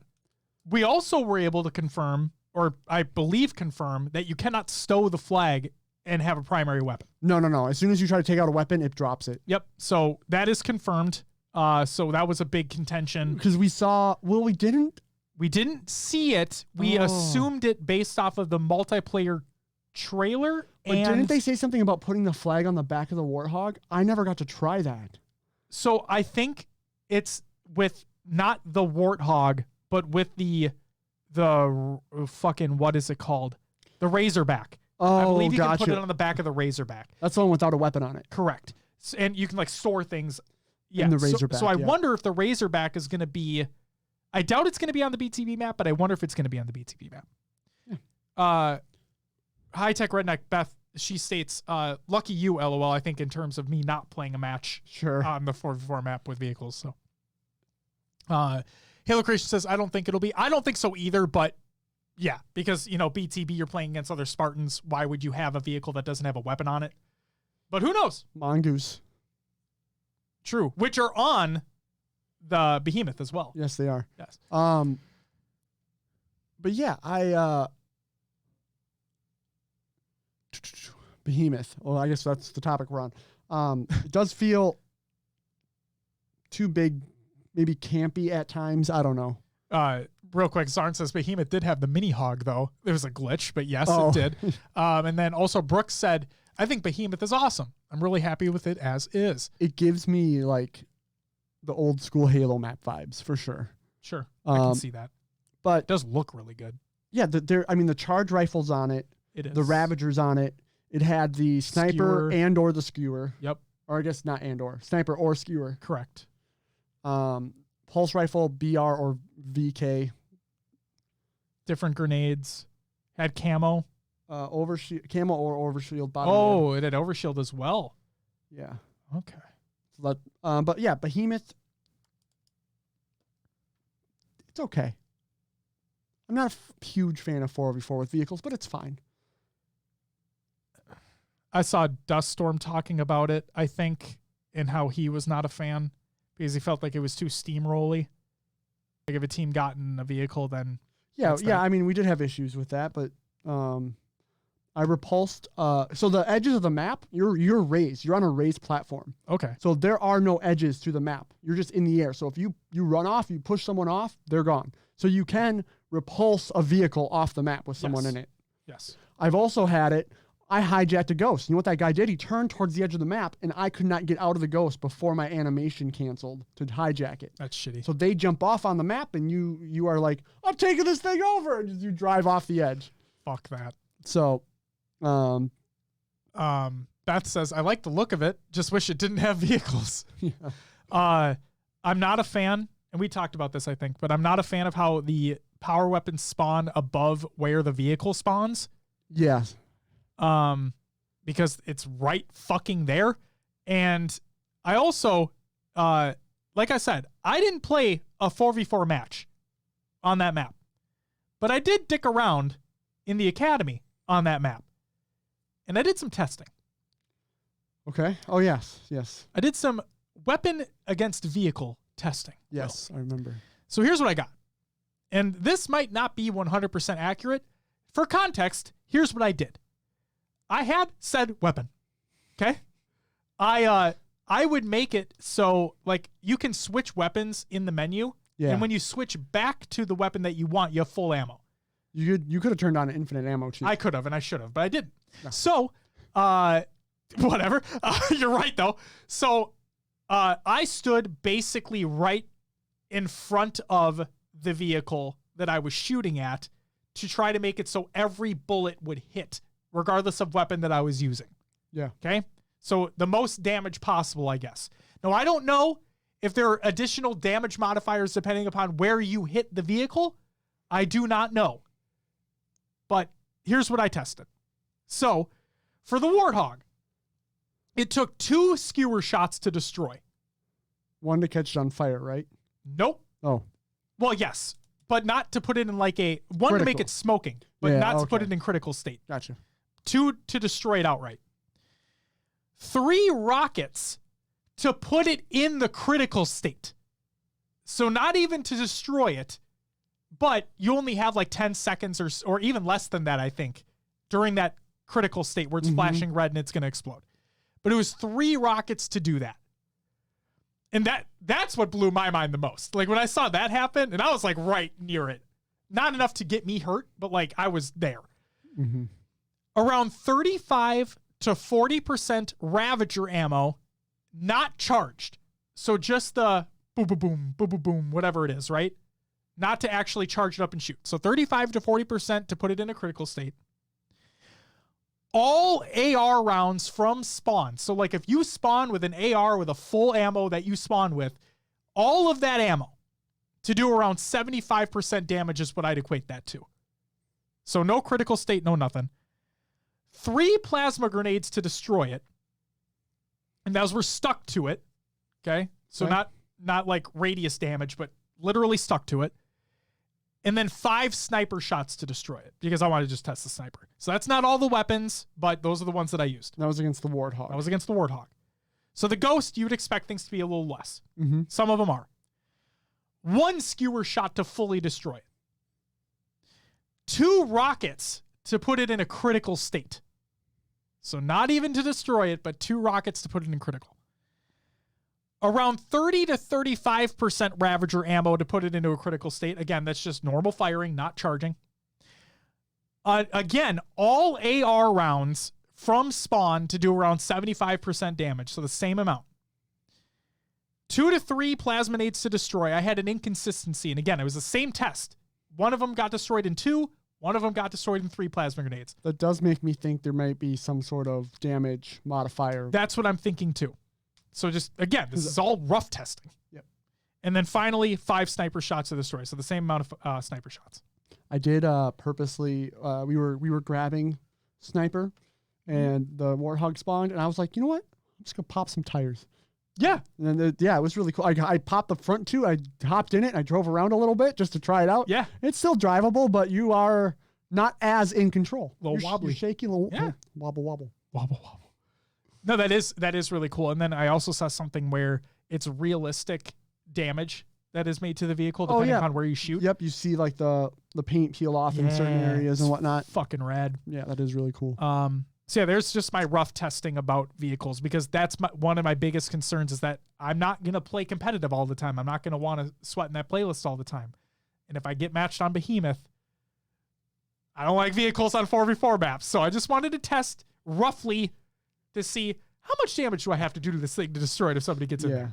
I mean, it does give you that kind of BTB feel in a 4v4 setting. Mm-hmm. There, you do have kind of your normal 3 lanes, right? You could run bottom, mid, left, right, and that's exactly it. Yeah. And we're not the biggest demographic for the game. The competitive side is not the biggest demographic for the game. Yeah. You have to take into consideration everybody that's going to be trying this out for the first time, especially in a social aspect, considering the game's going to be free to play. Yeah. And while I am not a fan of vehicles in 4v4 maps, there are plenty of people that are. And so if it's a compromise that it's there, whatever. It is what it is. Halo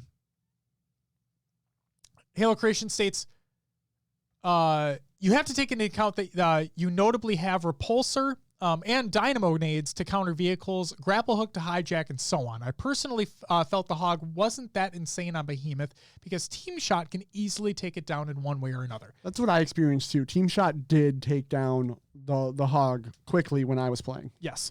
And the Ghost, it was a little harder because of its mobility. Sure. And we talked about that before we recorded the show. I just want to make mention that while that is awesome, you also understand that you cannot rely on your teammates to do the work as well if you want to do the work. So that's why, again, this is just very, very rough testing. But you were 100% correct. There are other elements of the sandbox in play, other pieces of equipment in play, and yeah. Especially if you get the charge rifles on the map too. So you can disable the vehicle, and a lot of people I saw were using it to snipe. Because you can, if you can snipe with it and get kills. Yes. But I felt like that weapon should be reserved for vehicles. I would like to see the player damage dropped off on that weapon. And you mentioned it earlier. So I don't think we've seen anyone from 343 confirm this. So it might be a bug. But when you mentioned the plasma pistol fully charged, not EMPing a vehicle when it's shot at. I'm hoping it's a bug. That's been a thing forever. Right. And this isn't coming from a classic Halo talk. Like this, it's literally been the thing. Now, yes, you have other things too. And when you think about it, electricity, EMP, Yeah. But it is just weird that it's not there right now, if ever at all. Again, we'll see if anything changes on that. Right. We'll have to wait and see. But anyway, we've kind of been all over the place with the feedback. I feel like I went from guns to maps to vehicles. Go ahead. So as far as map goes, Behemoth, I feel like is a good map for what it's intended for. It's not my cup of tea, right? But it's a good map for what it's intended for. The three that we got for Live Fire, Recharge, and Bazaar.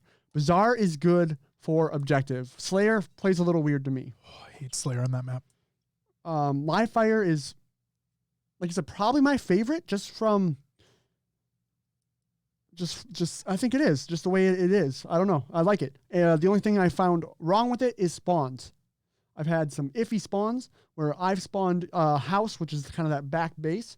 I spawned on one side, literally turn and watch an enemy player spawn on the other side of that house. And that is dependent on teammate positioning. But the fact that it's like 3 seconds apart and we're both spawning there, that's maybe he should have spawned over by like the commando spawn over there, or in the cylinder base. I don't know what to call that. It should have been outside my view range of where I spawned. I know that there's spawn protection, but I got spawn killed on Bazaar. Legitimately spawn killed. There's also it did not feel good. You also can get spawn killed if the enemy team has map control on that outside and house. You can spawn over by camo overshield cylinder. Okay. And there is a direct line of sight from S2. And all they have to do is look away, wait for you to spawn, turn back, and you're dead. Great. I got my team got spawn killed like 3 or 4 times. Like I spawned, I died. Maddie spawned, he died. Like type of thing over and over in that spot. That's so frustrating. So that is an issue I feel needs to be fixed. Hopefully they fix that then. Hopefully that's just a technical flight bullshit. But and they were able to fix spawns by launch. Yes. So Live Fire to me needs work on spawns. Otherwise, I like the map. I would then put, is it Recharge? I'm losing the. There's Live Fire, Bazaar, Recharge, and Behemoth. Recharge. So Recharge I would put as my next favorite. I like the elevation change to that. It reminds me of the older maps too, with getting higher elevation control and holding those spots down to then have map control. Sure. Where you didn't really see that a lot. I mean, you kind of saw it in Halo 5, but not as much. Like that I feel like that map is very structured to have upper control. You get control of the weapon spawns that the spawn rifle spawns up there. Up top. Commando, BR, whatever it is. Yep, the Ravagers up there. Yep. And you then have direct line of sight down to mid. The bottom mid and the Whirlpool. I'm forgetting the callouts already. But you get line of sight into there if you just need to nade it out. I feel like that has an old school Halo feel of trying to get top control. It has Construct is one of my favorite maps of all time. It doesn't give me Construct vibes, but it does have that verticality aspect. You have Countdown in Halo Reach, also has a verticality aspect with many layers. You have Hang 'em High, Halo 1. It definitely has some of those roots in there. Yeah. And then I would put Bazaar. Again, I like it for objective, not so much for Slayer. Yep. And then, like I said, the Behemoth is not my thing, but I think it is made well for what it was intended for. I'd probably flip Bazaar and Recharge in my list. Live Fire is my favorite. Okay. Just because I think it fits every type of play style well. Like long range, short range. For Bazaar? No, for Live Fire. Oh. Yeah. Oh, I gotcha. Live Fire would be my favorite because I think it fits every type of play style. Sure. And then I might put Bazaar in front of Recharge, but just for the fact that I hate Slayer on Recharge more than I hate Slayer on Bazaar. Okay. But I think Strongholds works so well on Recharge. Like it felt like it was made for that map. Maybe it was. Because you're not tied. The reason why I don't like Slayer on Recharge is because I feel like it's too steamrolly. Once you have access to the rifles, good luck. That's what it feels like to me. So having with strongholds, you have dedicated places that you need to be if you want to be capping points. I like that because it makes it so, yes, you can get top control and whatnot, but there are times where you have to move, you have to switch, you have to do different setups. Forgive me, Halo Kingdom. You're okay. Go ahead. Construct, is that the one with gold lift and then it's got the purple lifts on the side in Halo 3? So it kind of reminds me of Slayer on that map, that you need to take that top control. Sure. And you're at a disadvantage until you do, but then it creates not the let's hide and wait for them to move around to get slays. It's the we have to coordinate a team push to get up there. We have to coordinate together, get nades in right spots to push people out, type of thing. Yeah. It's not just a sit in a corner of a map and wait to get a pick. I've seen instances though where people were sitting up in like cubbies where the rifles would spawn and just wait to see. And it is what it is. It's a play style, whatever. I'm excited to see if that is one of the competitive maps in the rotation, just to see what the pros do in those scenarios. Yeah, it's going to be, we don't even have competitive maps yet. We don't know. Settings. We don't have anything yet. Yeah. Other than the first event. But that's what I'm genuinely curious about.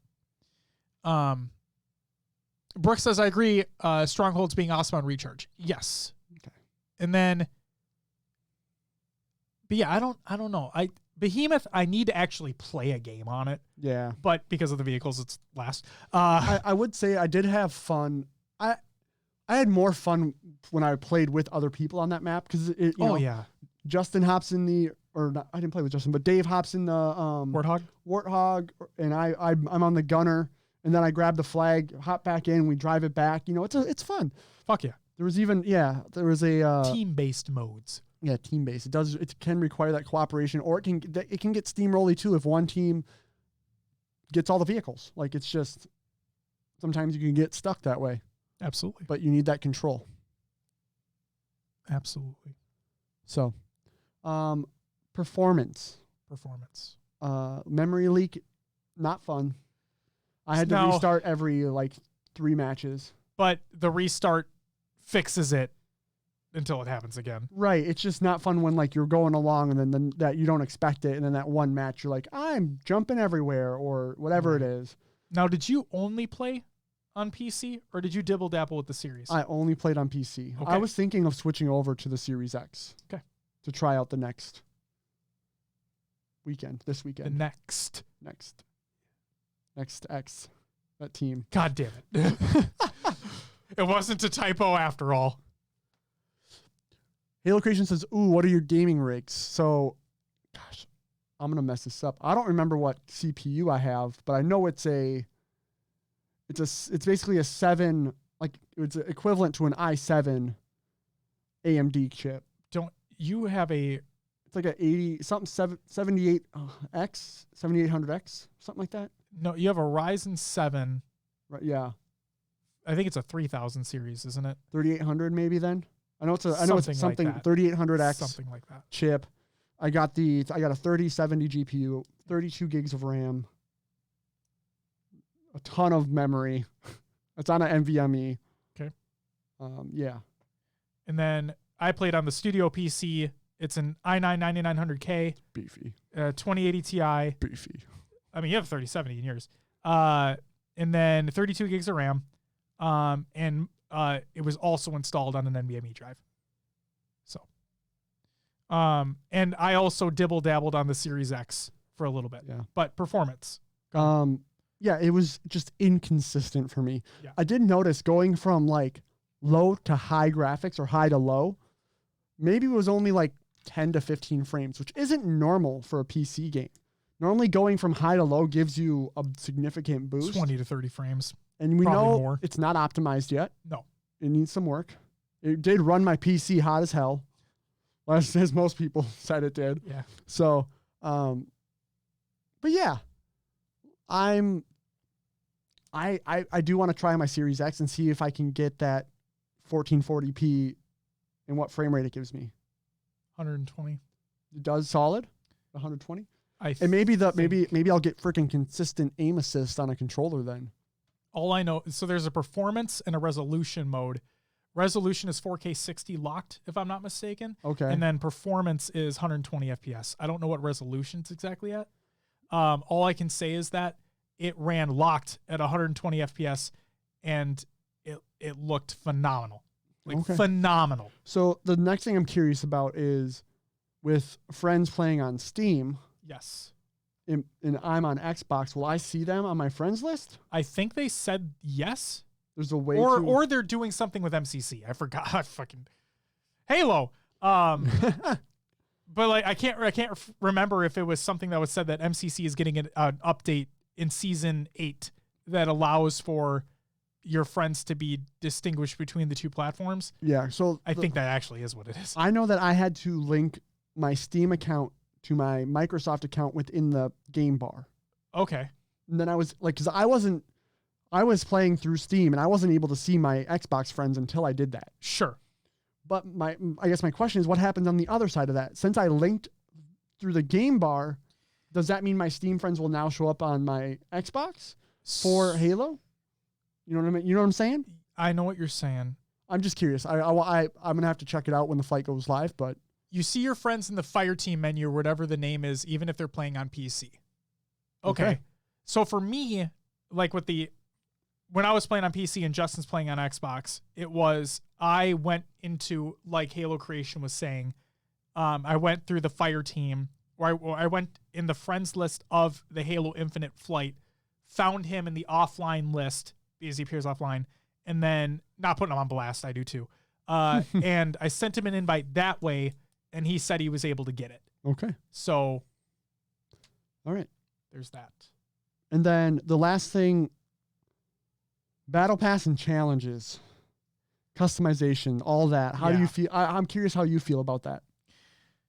So I don't have a proper opinion on it because so I think the navigation through the pass is still wonky as fuck. I think navigation through customization is still wonky as fuck. I don't even care necessarily that it's the horizontal menus. I know people have an issue with that. My issue is that if I want to equip a coating, I have to select the armor, select the coating, equip the coating, back out, or select the armor, select the coating, equip the coating, then back out. It's not intuitive. It doesn't feel intuitive to equip things that you want to equip. Yeah, I can agree to that.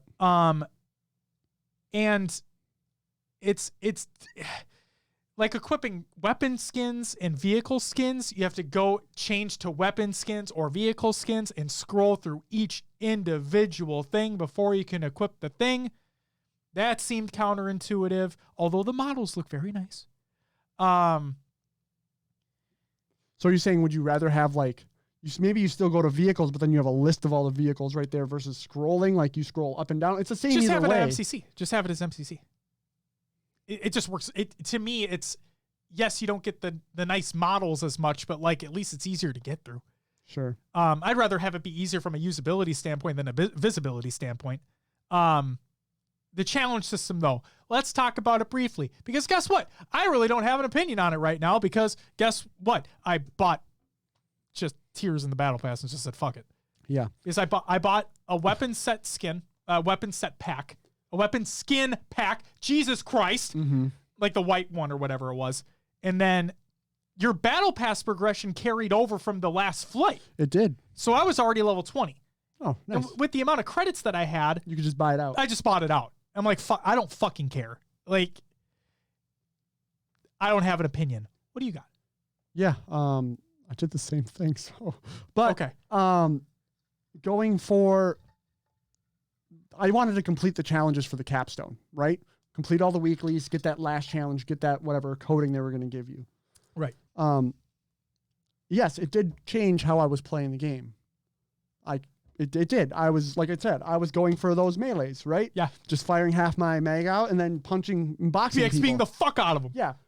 Welcome back, Maddie. And you can literally, you don't have to just do BXB. You could just keep doing BXB, and you're like, do. So it's broken. It's very broken, but that's why it's patched in the actual launch of the game, you fucking moron. But yeah, it did change the way I would normally not do that in a normal multiplayer game. But that was also your capstone. Right, but then also there is... Like, that was like the top of the top. That's not... A full week. Yeah, 25 melees in a full week is doable. Right.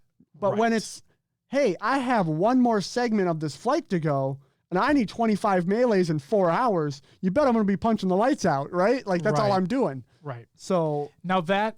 So, the contention is around, right, like, specific weapon type challenges. Right. So melees, you have melee in your back pocket anytime you want. Mm-hmm. But like with specific weapons, I'm not trying to start a fight or anything here. I'm literally just saying, with the contention is, well, there's a specific challenge that requires 5 or 10 kills with a needler, and then you have to go get the needler and breaks whatever. I don't know. I did use the challenge swaps. You did. I don't know how. Yeah, because there was like one very specific challenge that was like, get a kill with a sniper rifle as someone was like lifting in a man cannon. I'm like, oh, whoa. Yeah. Have fun playing Behemoth. So yeah, exactly. That's what it was. And I was like, challenge swap. So yeah. So now there's So there's a funny thing, right? Because you only have a certain amount of them. Yep. You could get them through the pass. Yep. Or through promotional items. Or buying them. So that would be an area of criticism. Now, we haven't played the full game. Yeah. And the other thing to keep in mind is that this battle pass progression is accelerated because of the flight. And you also have to keep in mind that your battle pass never expires. So if it is a weekly challenge that you just can't get done, the only problem I see is when there is like a seasonal event, right? And you have a limited time to get that Yoroi armor or whatever it is. That armor set. And that challenge pops up and you're like, motherfucker. Right. Do I have to waste a swap on this bitch? Yeah. See, that we always talk about providing like valid criticism, like respectful criticism, right? Mm-hmm. That is a thing that I would say. We haven't played the full game, so let's wait till we play the full game. But something that has been experienced is there might be a challenge out there that's like, I'm never going to fucking do this. And do you have to waste a challenge swap on that, considering challenge swaps are only obtained via specific ways or by buying them? I know there's like a premium battle pass, right? Yes. I really hope at this point the challenge swaps are in the free pass. That would be nice. Because that would be nice. Then it creates the, creates the illusion you don't have to buy them. Or not. Right. Right? Like you can grind out the battle pass and get challenge swaps and then use them as needed. I would like that as well. I want to add to that and say that I hope that the free pass also has just good rewards in general. Obviously the paid one, you have to get better stuff. Yeah. But like I don't want the free pass, and I'm not saying you do. I'm just saying I don't want the free pass to just be stuff like that. Because the challenge swap system this whole thing, a lot of emotions around it with the challenges and all that. So I'm just going to wait to play it because like I said, I bought my way through the pass. But yeah. I did feel that I was, I always had a play 3 games, play 1 game, right? That was pretty consistent in my daily challenge. And the rest of them were easily obtained. It was just that one that was like... Just the one. It was like, yeah, nah. And that was a weekly, correct? A weekly, yeah. Okay. So... Now, they did say weeklies are harder. Yes. Yes, they did say weeklies are harder. They also said dailies would get more difficult as you progressed through the day. Now, I'm not talking like crazy difficult things here. They just went through tiers. I went through from play 1 match to play 3 matches to play 5 matches. Like, cool. That was like the progression of my daily right there. And you played a lot during those play sessions. Yeah. So there you go. I want to catch up on chat just for a second because Maddie said I had to kill a Spartan with a fusion coil challenge that I had to swap. Well, yes, because I don't think I saw fusion coils. Are fusion coils not on Behemoth? I don't think I saw them there either. I didn't. So that's a no. And then Jamar states, well, those events are to come back, but who knows when that will be? Yep. Correct. So you'd still probably feel if you had a challenge that you couldn't complete that in the first thing, and then you see everyone else running around with it, I'm gonna feel slighted a little bit. Yes. So you're gonna feel anxious to try to complete that seasonal that special event pass, whatever it is, and the challenges could get in the way of that if you don't have swaps. On the other side of that, they say you're never running out of daily challenges, right? It'd be very, very hard to run out of dailies. So you're technically going to always be making progress by playing. Correct. Nonetheless. Correct. It's just, a nice, whatever it is, say it's 200 XP boost for that one weekly challenge that you get done would be nice. Right. Absolutely. I agree. Remember when you can grab and throw the fusion coils? That'll be fun on fragmentation. Yes. And like Maddie said, one of his challenges was, I bet that would be a fragmentation type deal. Yeah. He also said that I was bummed once I finished my weekly challenges and locked the capstone. It was still locked with coming soon. Sucks to suck, Maddie. Yeah. Just kidding. I unlocked like the green armor with the white helmet. For mine. I thought that was, is that on everybody's? Because that was mine in the first flight. See, mine was something else that I don't necessarily know if I still have. It's been weird. But anyway, okay. And then the only other thing to talk about with that situation that we haven't touched on yet, XP boost. The fact that they're timed and they're not per match. So as XP. soon as you activate one, go. Yeah, I think that's really all. If that's the way it's going to be, it's the way it's going to be. So in my mind, be tactical with them. I need to play 3 matches. So use it on the last match. Use it on the last match of the 3 to get that XP boost for that challenge. Or it's get 25 melees. When I have 23 out of 25 melees, XP boost, get the last 2 melees. I better be able to get 2 melees in one match. Right. You'd hope. You never know. Unless, you get fucking Haynes and Spartan. 4 stacked. 4 stacked. Its name in common. Yep. Swish. Fuck off.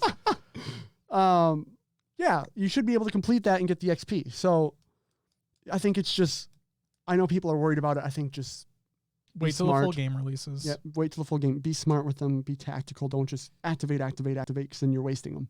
The thing that I'm going to say as a sort of rebuttal to that is that I don't necessarily like I'm fine with doing that. I'm not necessarily a fan of having to do that. Yeah. Where now that gets us all the way back to there should be a separate progression path instead of just challenges that go to the battle pass, whatever it is, and you just get double XP per your match, whatever it is, right? That brings it all the way back to that conversation. But so to me, it feels as though the double XP boosts. Now, for what it's worth, the only way you could get them up until this point is through promotional products, right? Is that correct? So like the Monster Energy drinks, the Nabisco products, whatever it is. As far as I know.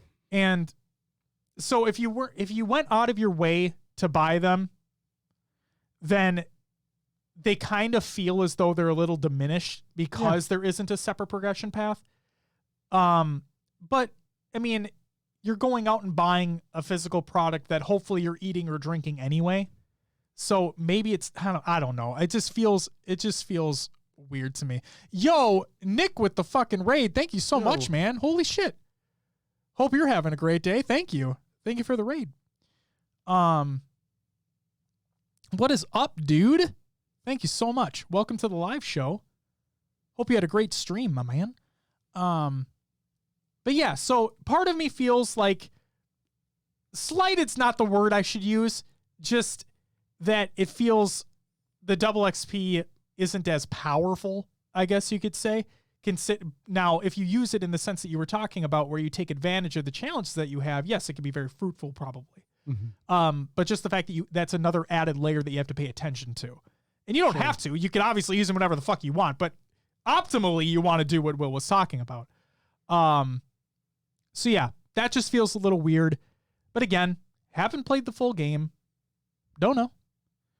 Was a 6 hours? Fuck yeah, man. So yeah, that's all. Yeah, that's all I have to say about that. All right. Trying to think if there was anything else I wanted to touch on, but I think that's pretty much it. The UI has been talked about a lot. Yes. The welcome message or whatever it is, that box that covers Spartans in the lobby. Yeah. That's being moved for the final release. Yes. So please know that will not cover up Spartans in your fire team. Like when you see them in that lobby, that will be moved for launch. That has been confirmed. So that's just something to keep in mind. But like Nick Meister also says, the UI is not POG. I agree. Yeah. I had a hard time knowing what grenades I had. That was my big issue. So you're talking about HUD elements as well. HUD, yes. Yeah, a little bit of both. Yep. UI, HUD. So I guess we'll start with UI out of the game. Mia. Yeah. I believe stated in our Discord about how when you are sitting there at the main menu and you're bringing in your teammates, if there's 4 of you, it's a very zoomed out view with the 4 of you in like a corner. Sure. I don't know if I feel like in the first flight, it wasn't that way, that you were all pretty close up. I'm wondering if there's just something that didn't happen where when you have 4, it's close. And then if you get more, the camera zooms out to that bigger pelican view. Okay. Because that's something like, we have this customizable Spartans where you want to show off what your Spartan looks like, right? Your personalization. And then if it's that far of a zoom out, you can't sometimes tell. Like, I'm not going to know what shoulder piece you have on. Right. In that. I was just typing a note for myself to hit on later. Oh, no, that's all good. Yeah. And then as far as the HUD goes, seeing where grenades are, I do miss the Halo 5 top left, as we think it's Jamar says, wish they kept the grenades top left. Not used to having to look down right. Yes, exactly. Yep. And then I don't know. It's just something about it is it's hard to tell when you're taking damage sometimes until your shields are broken or you're at that critical state as well. Sure. That was a complaint I heard. So that brings up another point. I'm just hoping the feedback was heard properly, or things that they need to change. Maybe I know they talked about at one point hearing your enemy over your own teammates' footsteps and things like that. So I'm hoping that, as you should. Yeah. You'd want to. Yeah, so I'm thinking maybe part of that is not hearing your own audio of your shields breaking was not thought about when all that audio was tuned. Sure. And maybe it just needs to have that little buff of, hey, well, yeah, let's turn the damage intake up so the player can hear that. I can understand that. But I don't know for sure, but I think it needs to be changed. Okay. A little bit. Nick Meister says, I have no idea how to navigate the menus. It's very cumbersome. I agree with that as well. Yeah, we had touched on that a little bit with the customization options as well. Yep. So alongside the customization options, just navigating the general menus can be a pain in the ass. Yes.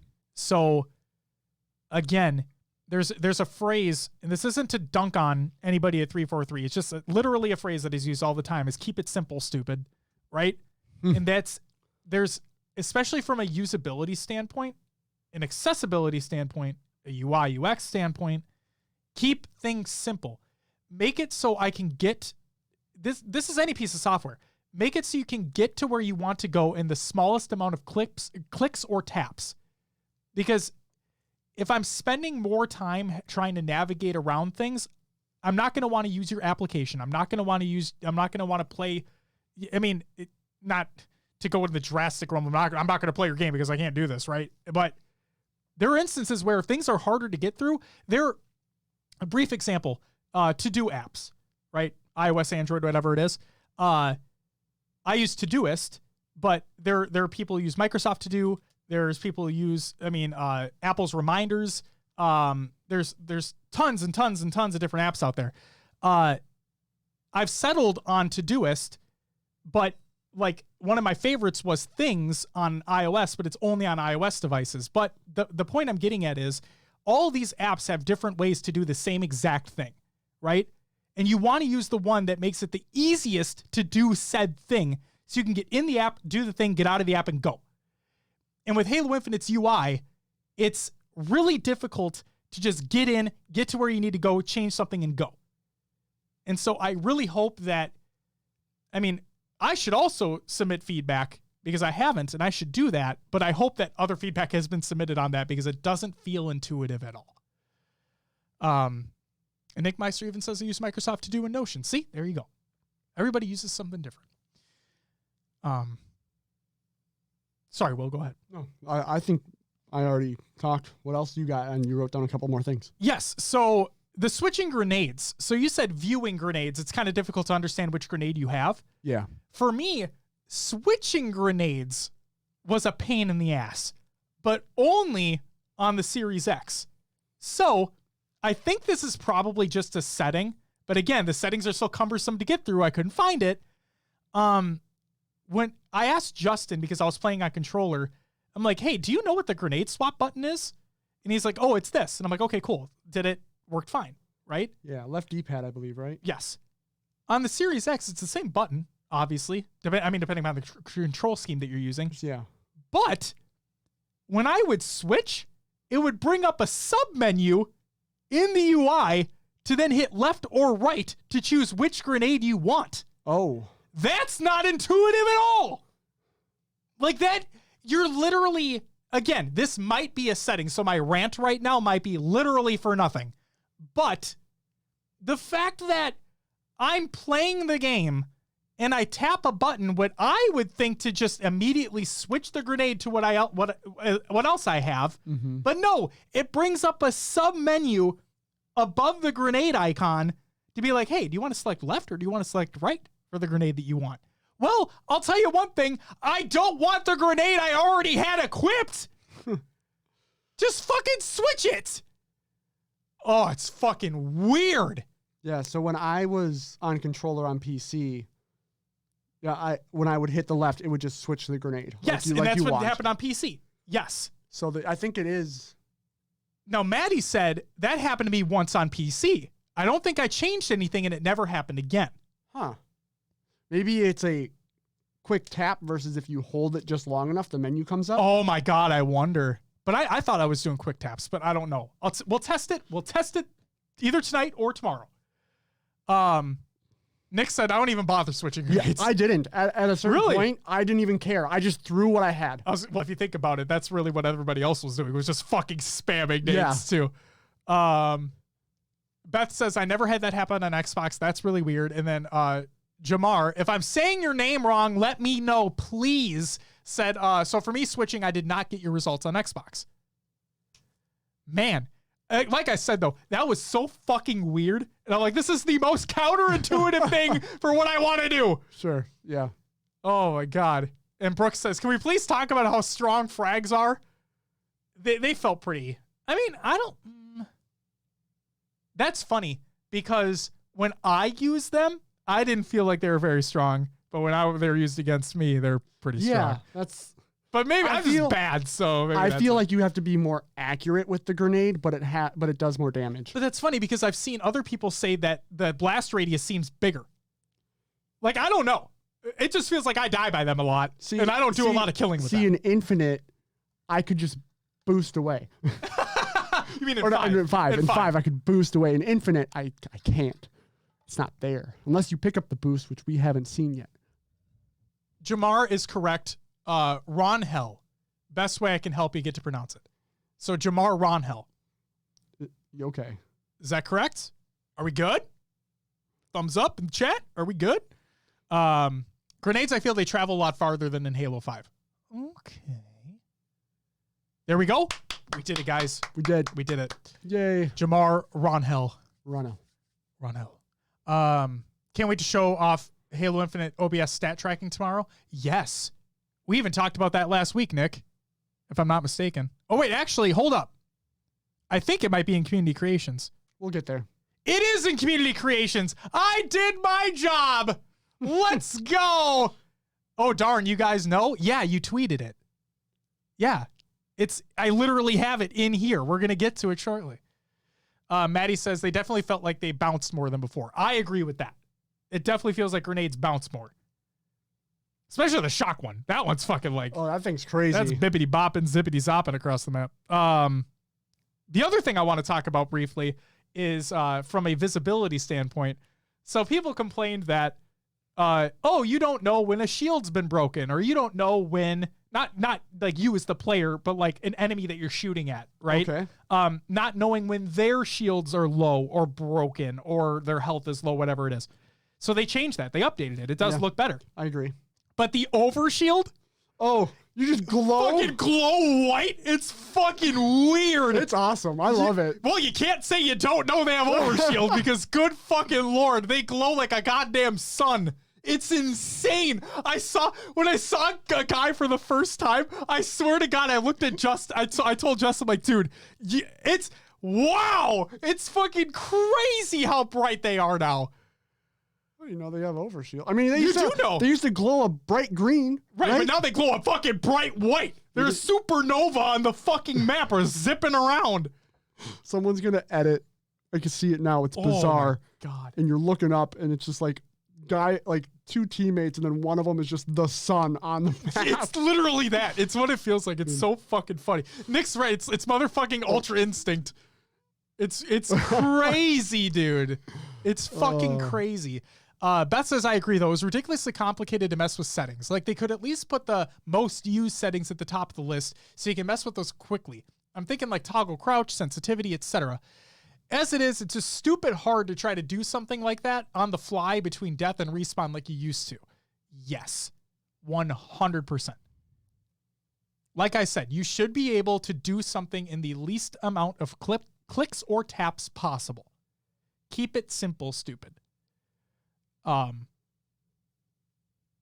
Maybe even have, because like, aren't all the accessibility options in the same screen as something else too? Maybe break things. I mean, no, but if you break things out more, then just creates more menus you have to fucking go through. It's, oh my God.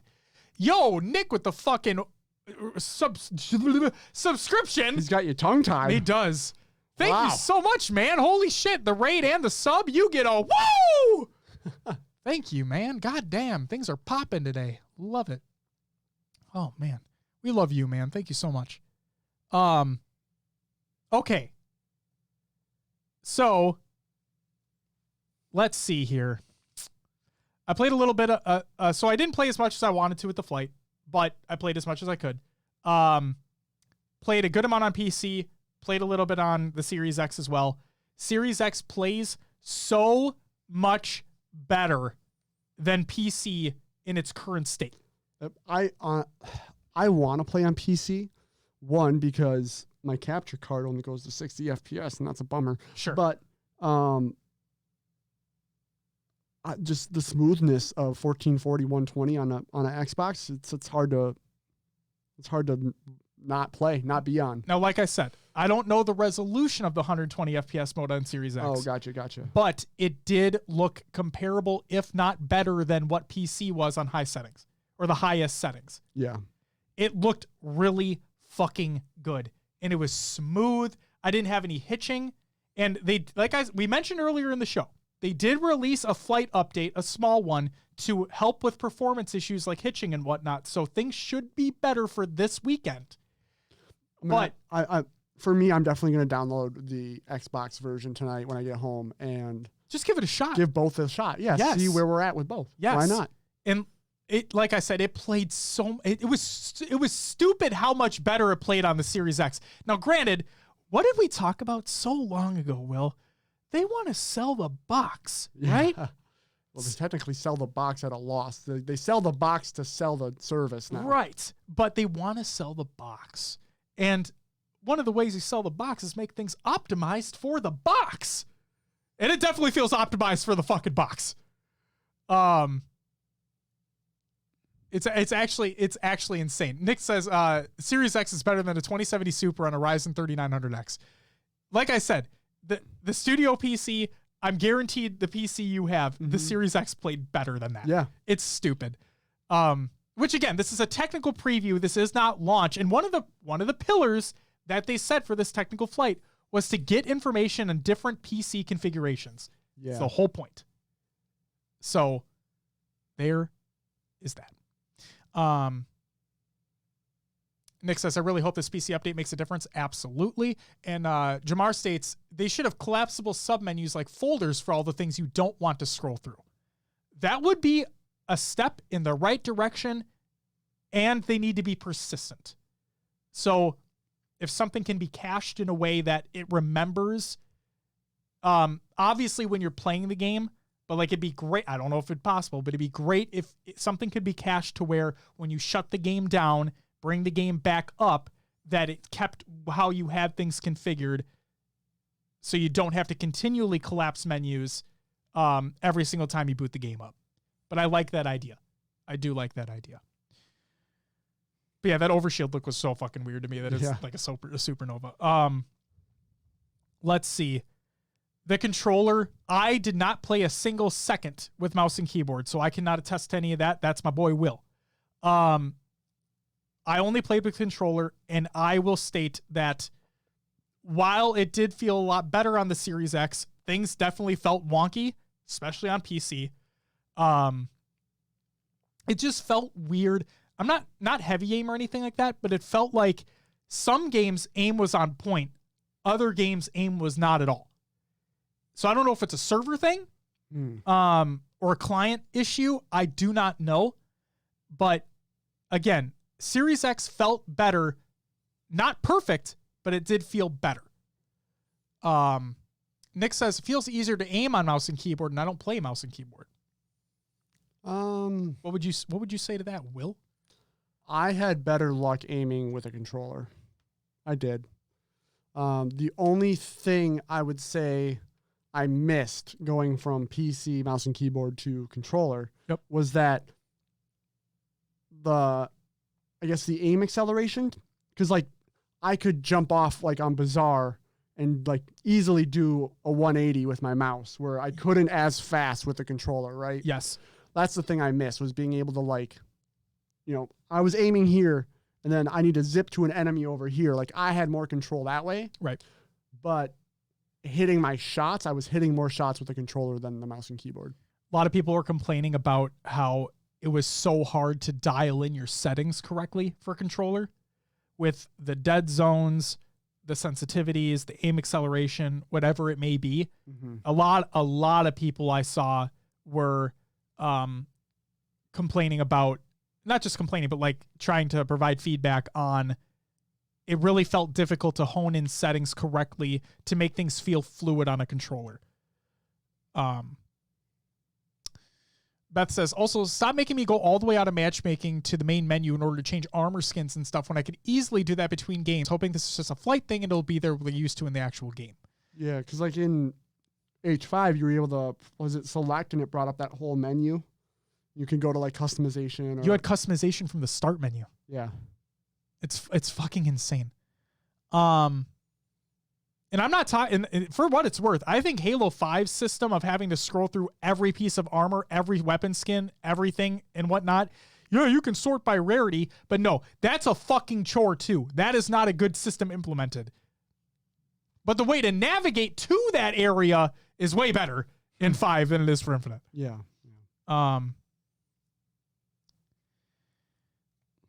Brooke says 343 ain't talking about it, but you can't use equipment with a controller the same way you can with a mouse.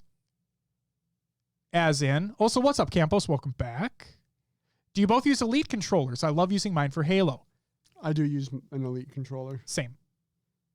And I've actually moved, I can't believe it.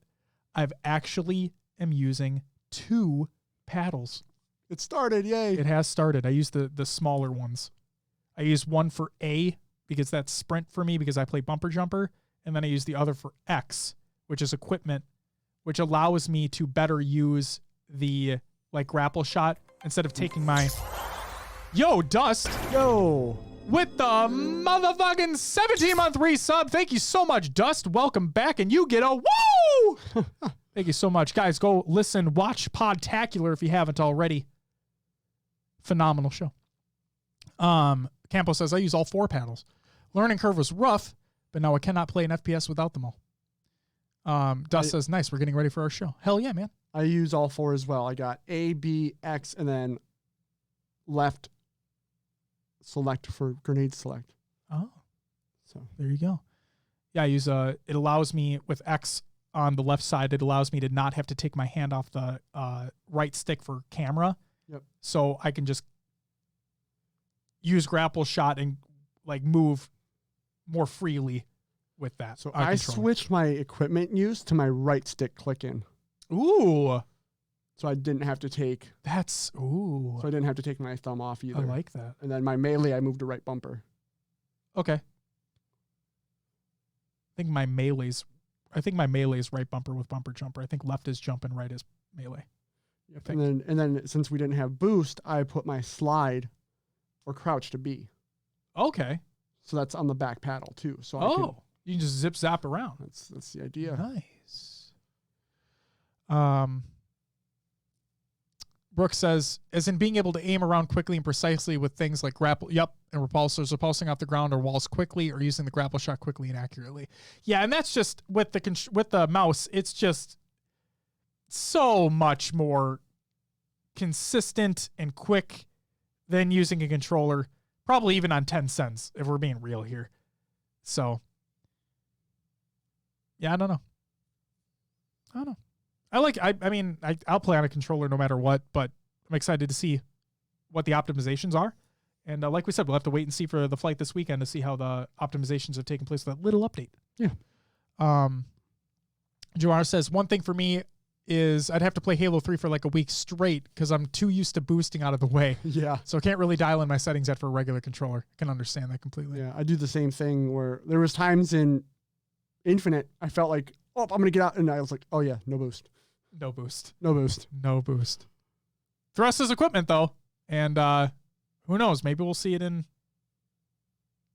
the fuck's the name of the new map? Not Behemoth, but the Big Team Battle one. I forgot. Fragmentation? Fragmentation. I think you're right. Fragmentation. Yeah. Maybe we'll see it there. So, yeah. Fragmentation. There it is. Other than that, I think you hit on everything. I'm sorry, I didn't really come prepared. I feel like an asshole. Like I said, I didn't play as much as I wanted to. But no, we did. I will just mention, Justin and I got matched up against a team of pros, and that sucked. So you also played with Dr. Lupo, one of my favorite streamers. Yes, who's now on YouTube Gaming, so you can't use the woo emote anymore. No more woo emote. Yeah, so we played with Dr. Lupo. We won that game. Great. Then the next game, I think the very next game. The very next game, we matched up against Haynes, Its Name, Swish, and Common, and got fucking rolled. It was a 3-minute match, CTF on Bazaar, and we each got 1 kill. There was one teammate who got 2, but Justin and I got 1 kill, and we got fucking stomped. So that game happened, and there was another topic. We don't need to get into it here, but there's another thing that was brought up in the Discord that had a longer conversation around not being able to view enemy teams until the match has officially started. And I'm honestly, though, I'm fine with it because it eliminates the dodging aspect that was happening quite often. Sure. But my worry is that once they press the back button and the match is officially started and they see who the enemy team is, they're just going to bounce anyway. And it's like, well, at least you could have done that before, which made it so maybe we could have gotten another person in here before the match started. That's my only thing. Because we've had instances where Halo 5, a person would leave during the while the match is loading, right? And then it would reload a player. So, not all the time. But, dang, you guys are in the big leagues for matchmaking? We're definitely not. We're definitely not. It just happened to be the luck of the draw. It wasn't lucky at all. The Dr. Lupo thing was cool, but like going up against a full stack of pros, no fucking thank you. So the not being able to see enemy teams, the reason why I mentioned that is because since we didn't know who we were playing against until the match started, I traditionally just press the back button for me to kind of set expectations for how I'm going to play the game. Okay. I say this in the Discord. And so I pressed it and I saw the names. And I'm like, hey, Justin, we're going to lose this game. And he's like, why? Is it like a team of pros? That's literally exactly what this is. And we got stopped. So that was something. Nick Meister says, I matched the Mocket squad once, but it was a relatively fair match. See, we suck though. So there's the difference between us and you. But no, I overall had a lot of fun. I will say I loved the academy where you can run in, choose the map that you want, choose the amount of bots that you want, choose your starting weapons, your secondary weapon, your grenades, whether or not you want infinite ammo, like I should have put on when I was testing the vehicle thing, but I didn't. The fact, like, I love how all of that is there. And regardless of the Spartan bots having laser beams for ARs, like, it was just really, really cool to test out jumps on maps, not have to worry about things about teammates getting in the way, enemy teams shooting at you. Just play how you want to play in that environment, test weapons out, test grenades out, test grenade throws, whatever it may be, right? Yeah. That's really, really fucking cool. And I'm excited that that's going to be in the full game for release. And that supposedly that's not even all. Like they want to do like drills for everything in the sandbox eventually, right? Yeah. And I think they even said that there's going to be like a movement drill or something when the game launches. So just really the Academy is awesome. The Academy is awesome. Not even from a new player perspective only, but just in general. So cool. Yeah, I'm enjoying my time with it. I'm excited to play more this weekend with the limited time that I have. Yeah, excited to see if BTB is actually decent instead of, Halo 5's Forge maps the entire time. We'll see. We'll wait and see. Yeah. No, I think that's just where we're at. Yeah. We'll have to wait on the improvements that they've said they made, improvements they'll make from feedback, and hopefully we get a couple more flights, a couple more weekends to try this out before launch. Absolutely. Jamar also states that, that makes me think about how they should make it easier to know where to grapple. Though we have the Academy, I'd rather not spend 20 minutes grappling every square inch of the map. This is something. Go ahead.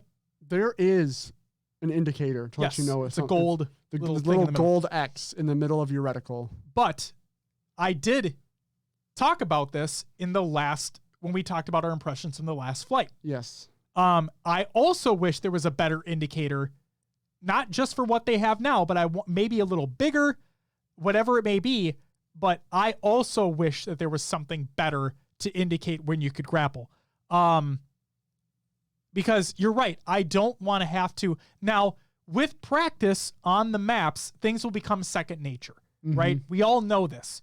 But especially for somebody trying things out for the first time, learning the game for the first time, getting a refresher, whatever it may be, it can be difficult to determine what's grappleable and what's not, even with that visual indicator. So I agree. I want it to be better.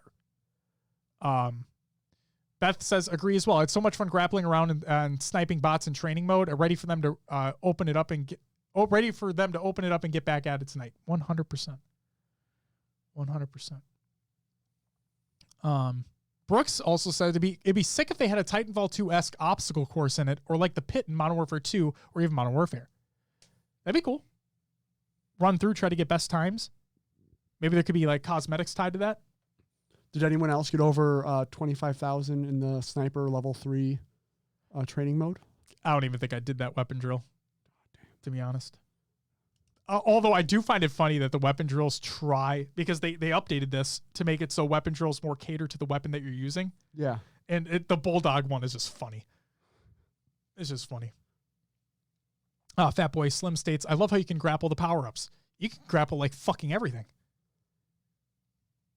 Weapons, enemies, vehicles, power-ups, surfaces, everything. Dust says, okay, podcast time for us. Catch you guys later and maybe match you this weekend. Hell yeah, Dust, have a great show. Thanks for stopping by. Yes. Brian, welcome to the live show. Ew. Um, Pug dance. Nick says they need to do a CSGO debug mode where you can see grappleable edges. That'd be something. I think a lot of things are grappleable. However, Grappleable. But you just have to be in the right range. Yes. Brooks says, I just saw over 60,000 for Snipe 3. 60,000. Will. Wow. I bet I get like, how much is it per kill? Do you remember? On what? The sniper challenge. Oh, no idea. I got like just barely over 25K. I bet I'd get 1,000. No. That's like one kill. I know. That was a joke. I think you get like bonuses if it's like headshot. Yeah, right? multi-kills within specific times. Yeah. And the other thing with the sniper is that you have to, if you reload Clipper magazine. It's a magazine. Okay, so if you reload a non-emptied magazine, it reloads faster. Fire 3 reload. Yes. And the sidekick too. Yeah. That thing fucking reloads super quick if you have like just a partial mag. So just keep that in mind. I'll probably have more thoughts, and especially if we're gonna do a show at the normal time next week, then I'll have more thoughts to share when I play more. But I think that's all I got right now. Yeah. All right. Let's move on. Sweet. With that, let's get into another games to watch, except we don't have anything, so it's time for Will's Adventures with the Nailovers and other games too. Will, I'm going to say that you played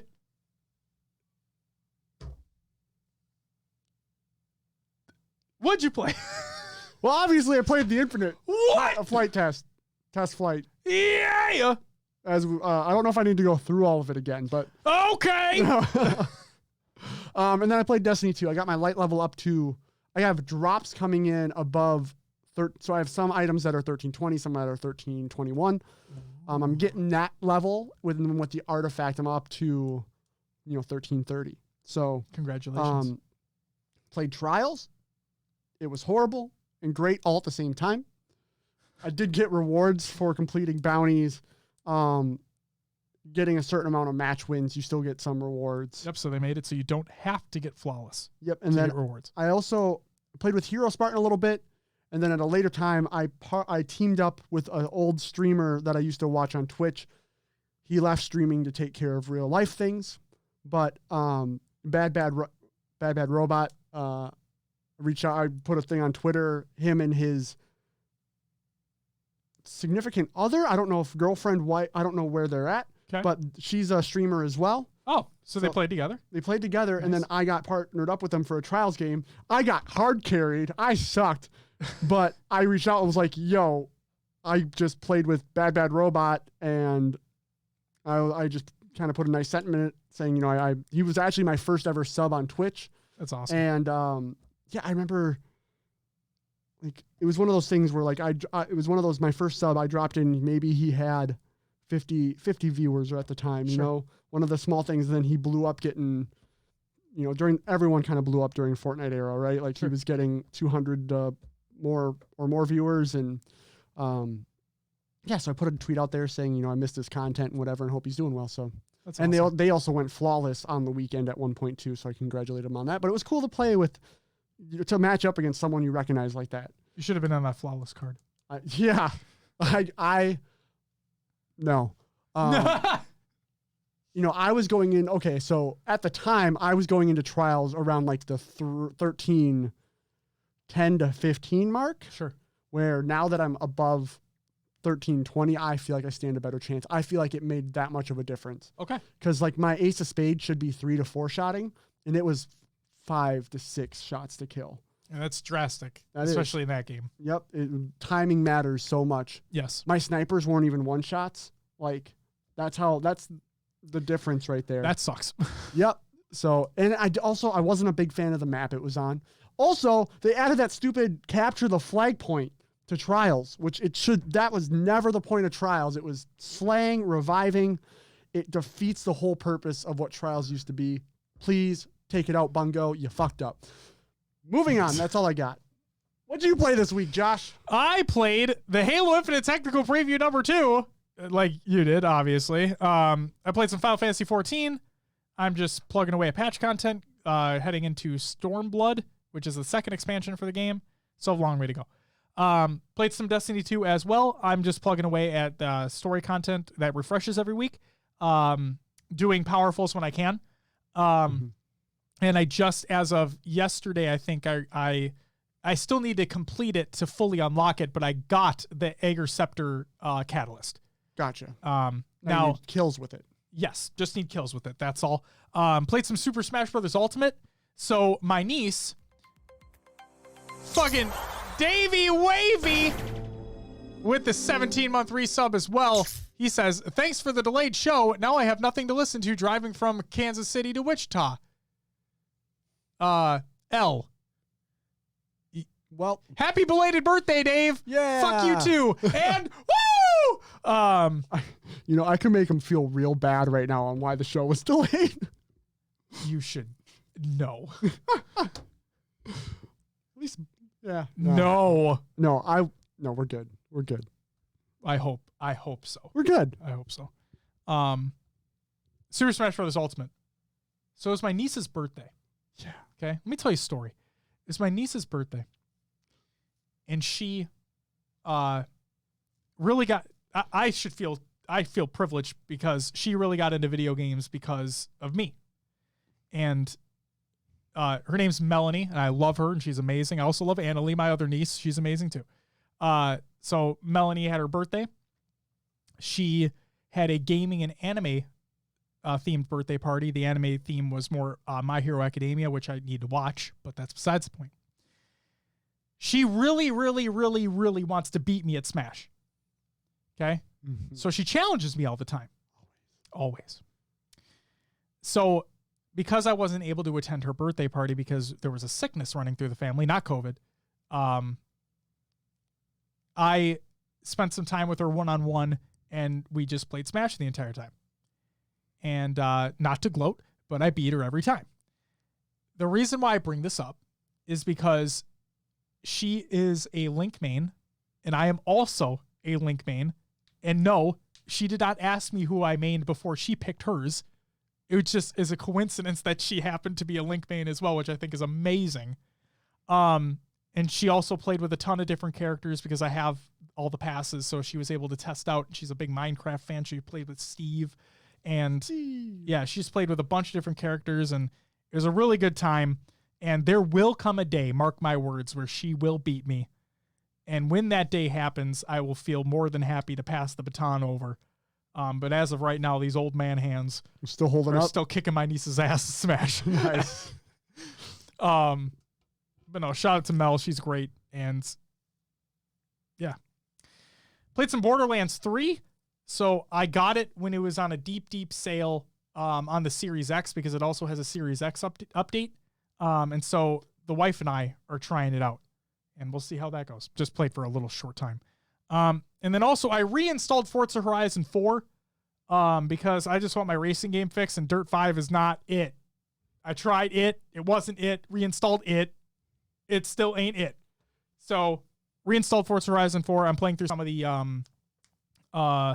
Fortune Island expansion that came out in preparation for FH5 coming out soon. I'm excited. That's all I played. Will, let's get into some shout-outs. Boom. What do you got? You want to know what I got? Yeah. Oh, I got stuff.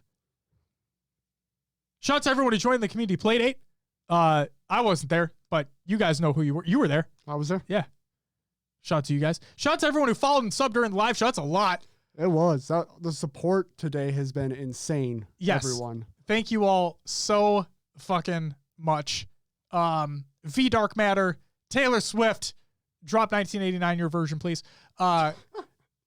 Chris Pog, Beth with the 17-month resub, Frumpy Apollo, love that name. with the follow. Halo Creation with the 5 gifted subs. Divine Mind with the gifted sub.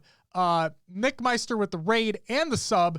Duststorm with the 17-month resub. And Dave with the 17-month resub as well. Thank you all so fucking much. Also,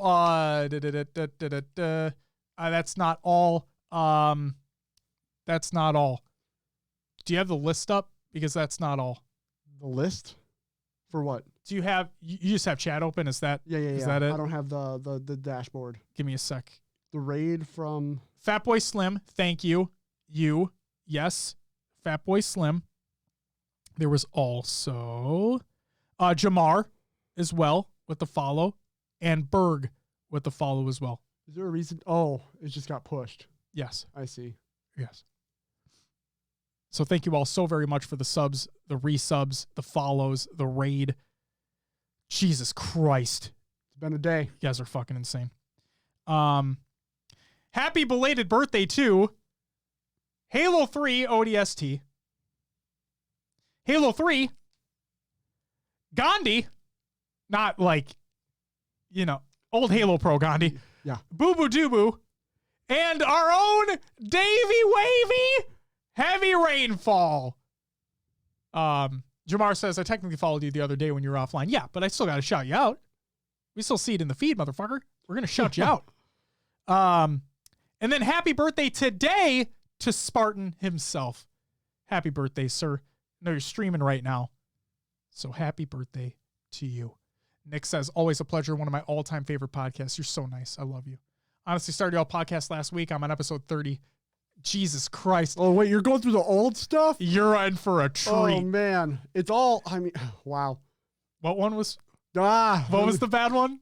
36. 36. Enjoy episode 36. I still don't like that episode. I love it. Enjoy episode 36 and enjoy the Taco Bell episode. Episode 50. And then episode 86, live from Chicago with Heavy Rainfall. With Davey Wavy. Enjoy all the interview episodes that we've had. Episode 200 with Tashi. You're in for a fucking treat, man. Thank you so much for tuning in. Thank you so much for being here. Oh my God. So nice. So nice. Enjoy. It's something. The old ones are something. But yeah. Community Creations. Nick, you're in here. Your guys' predictions about the Flight for Infinite being open to all was technically correct this weekend. We're fucking smart.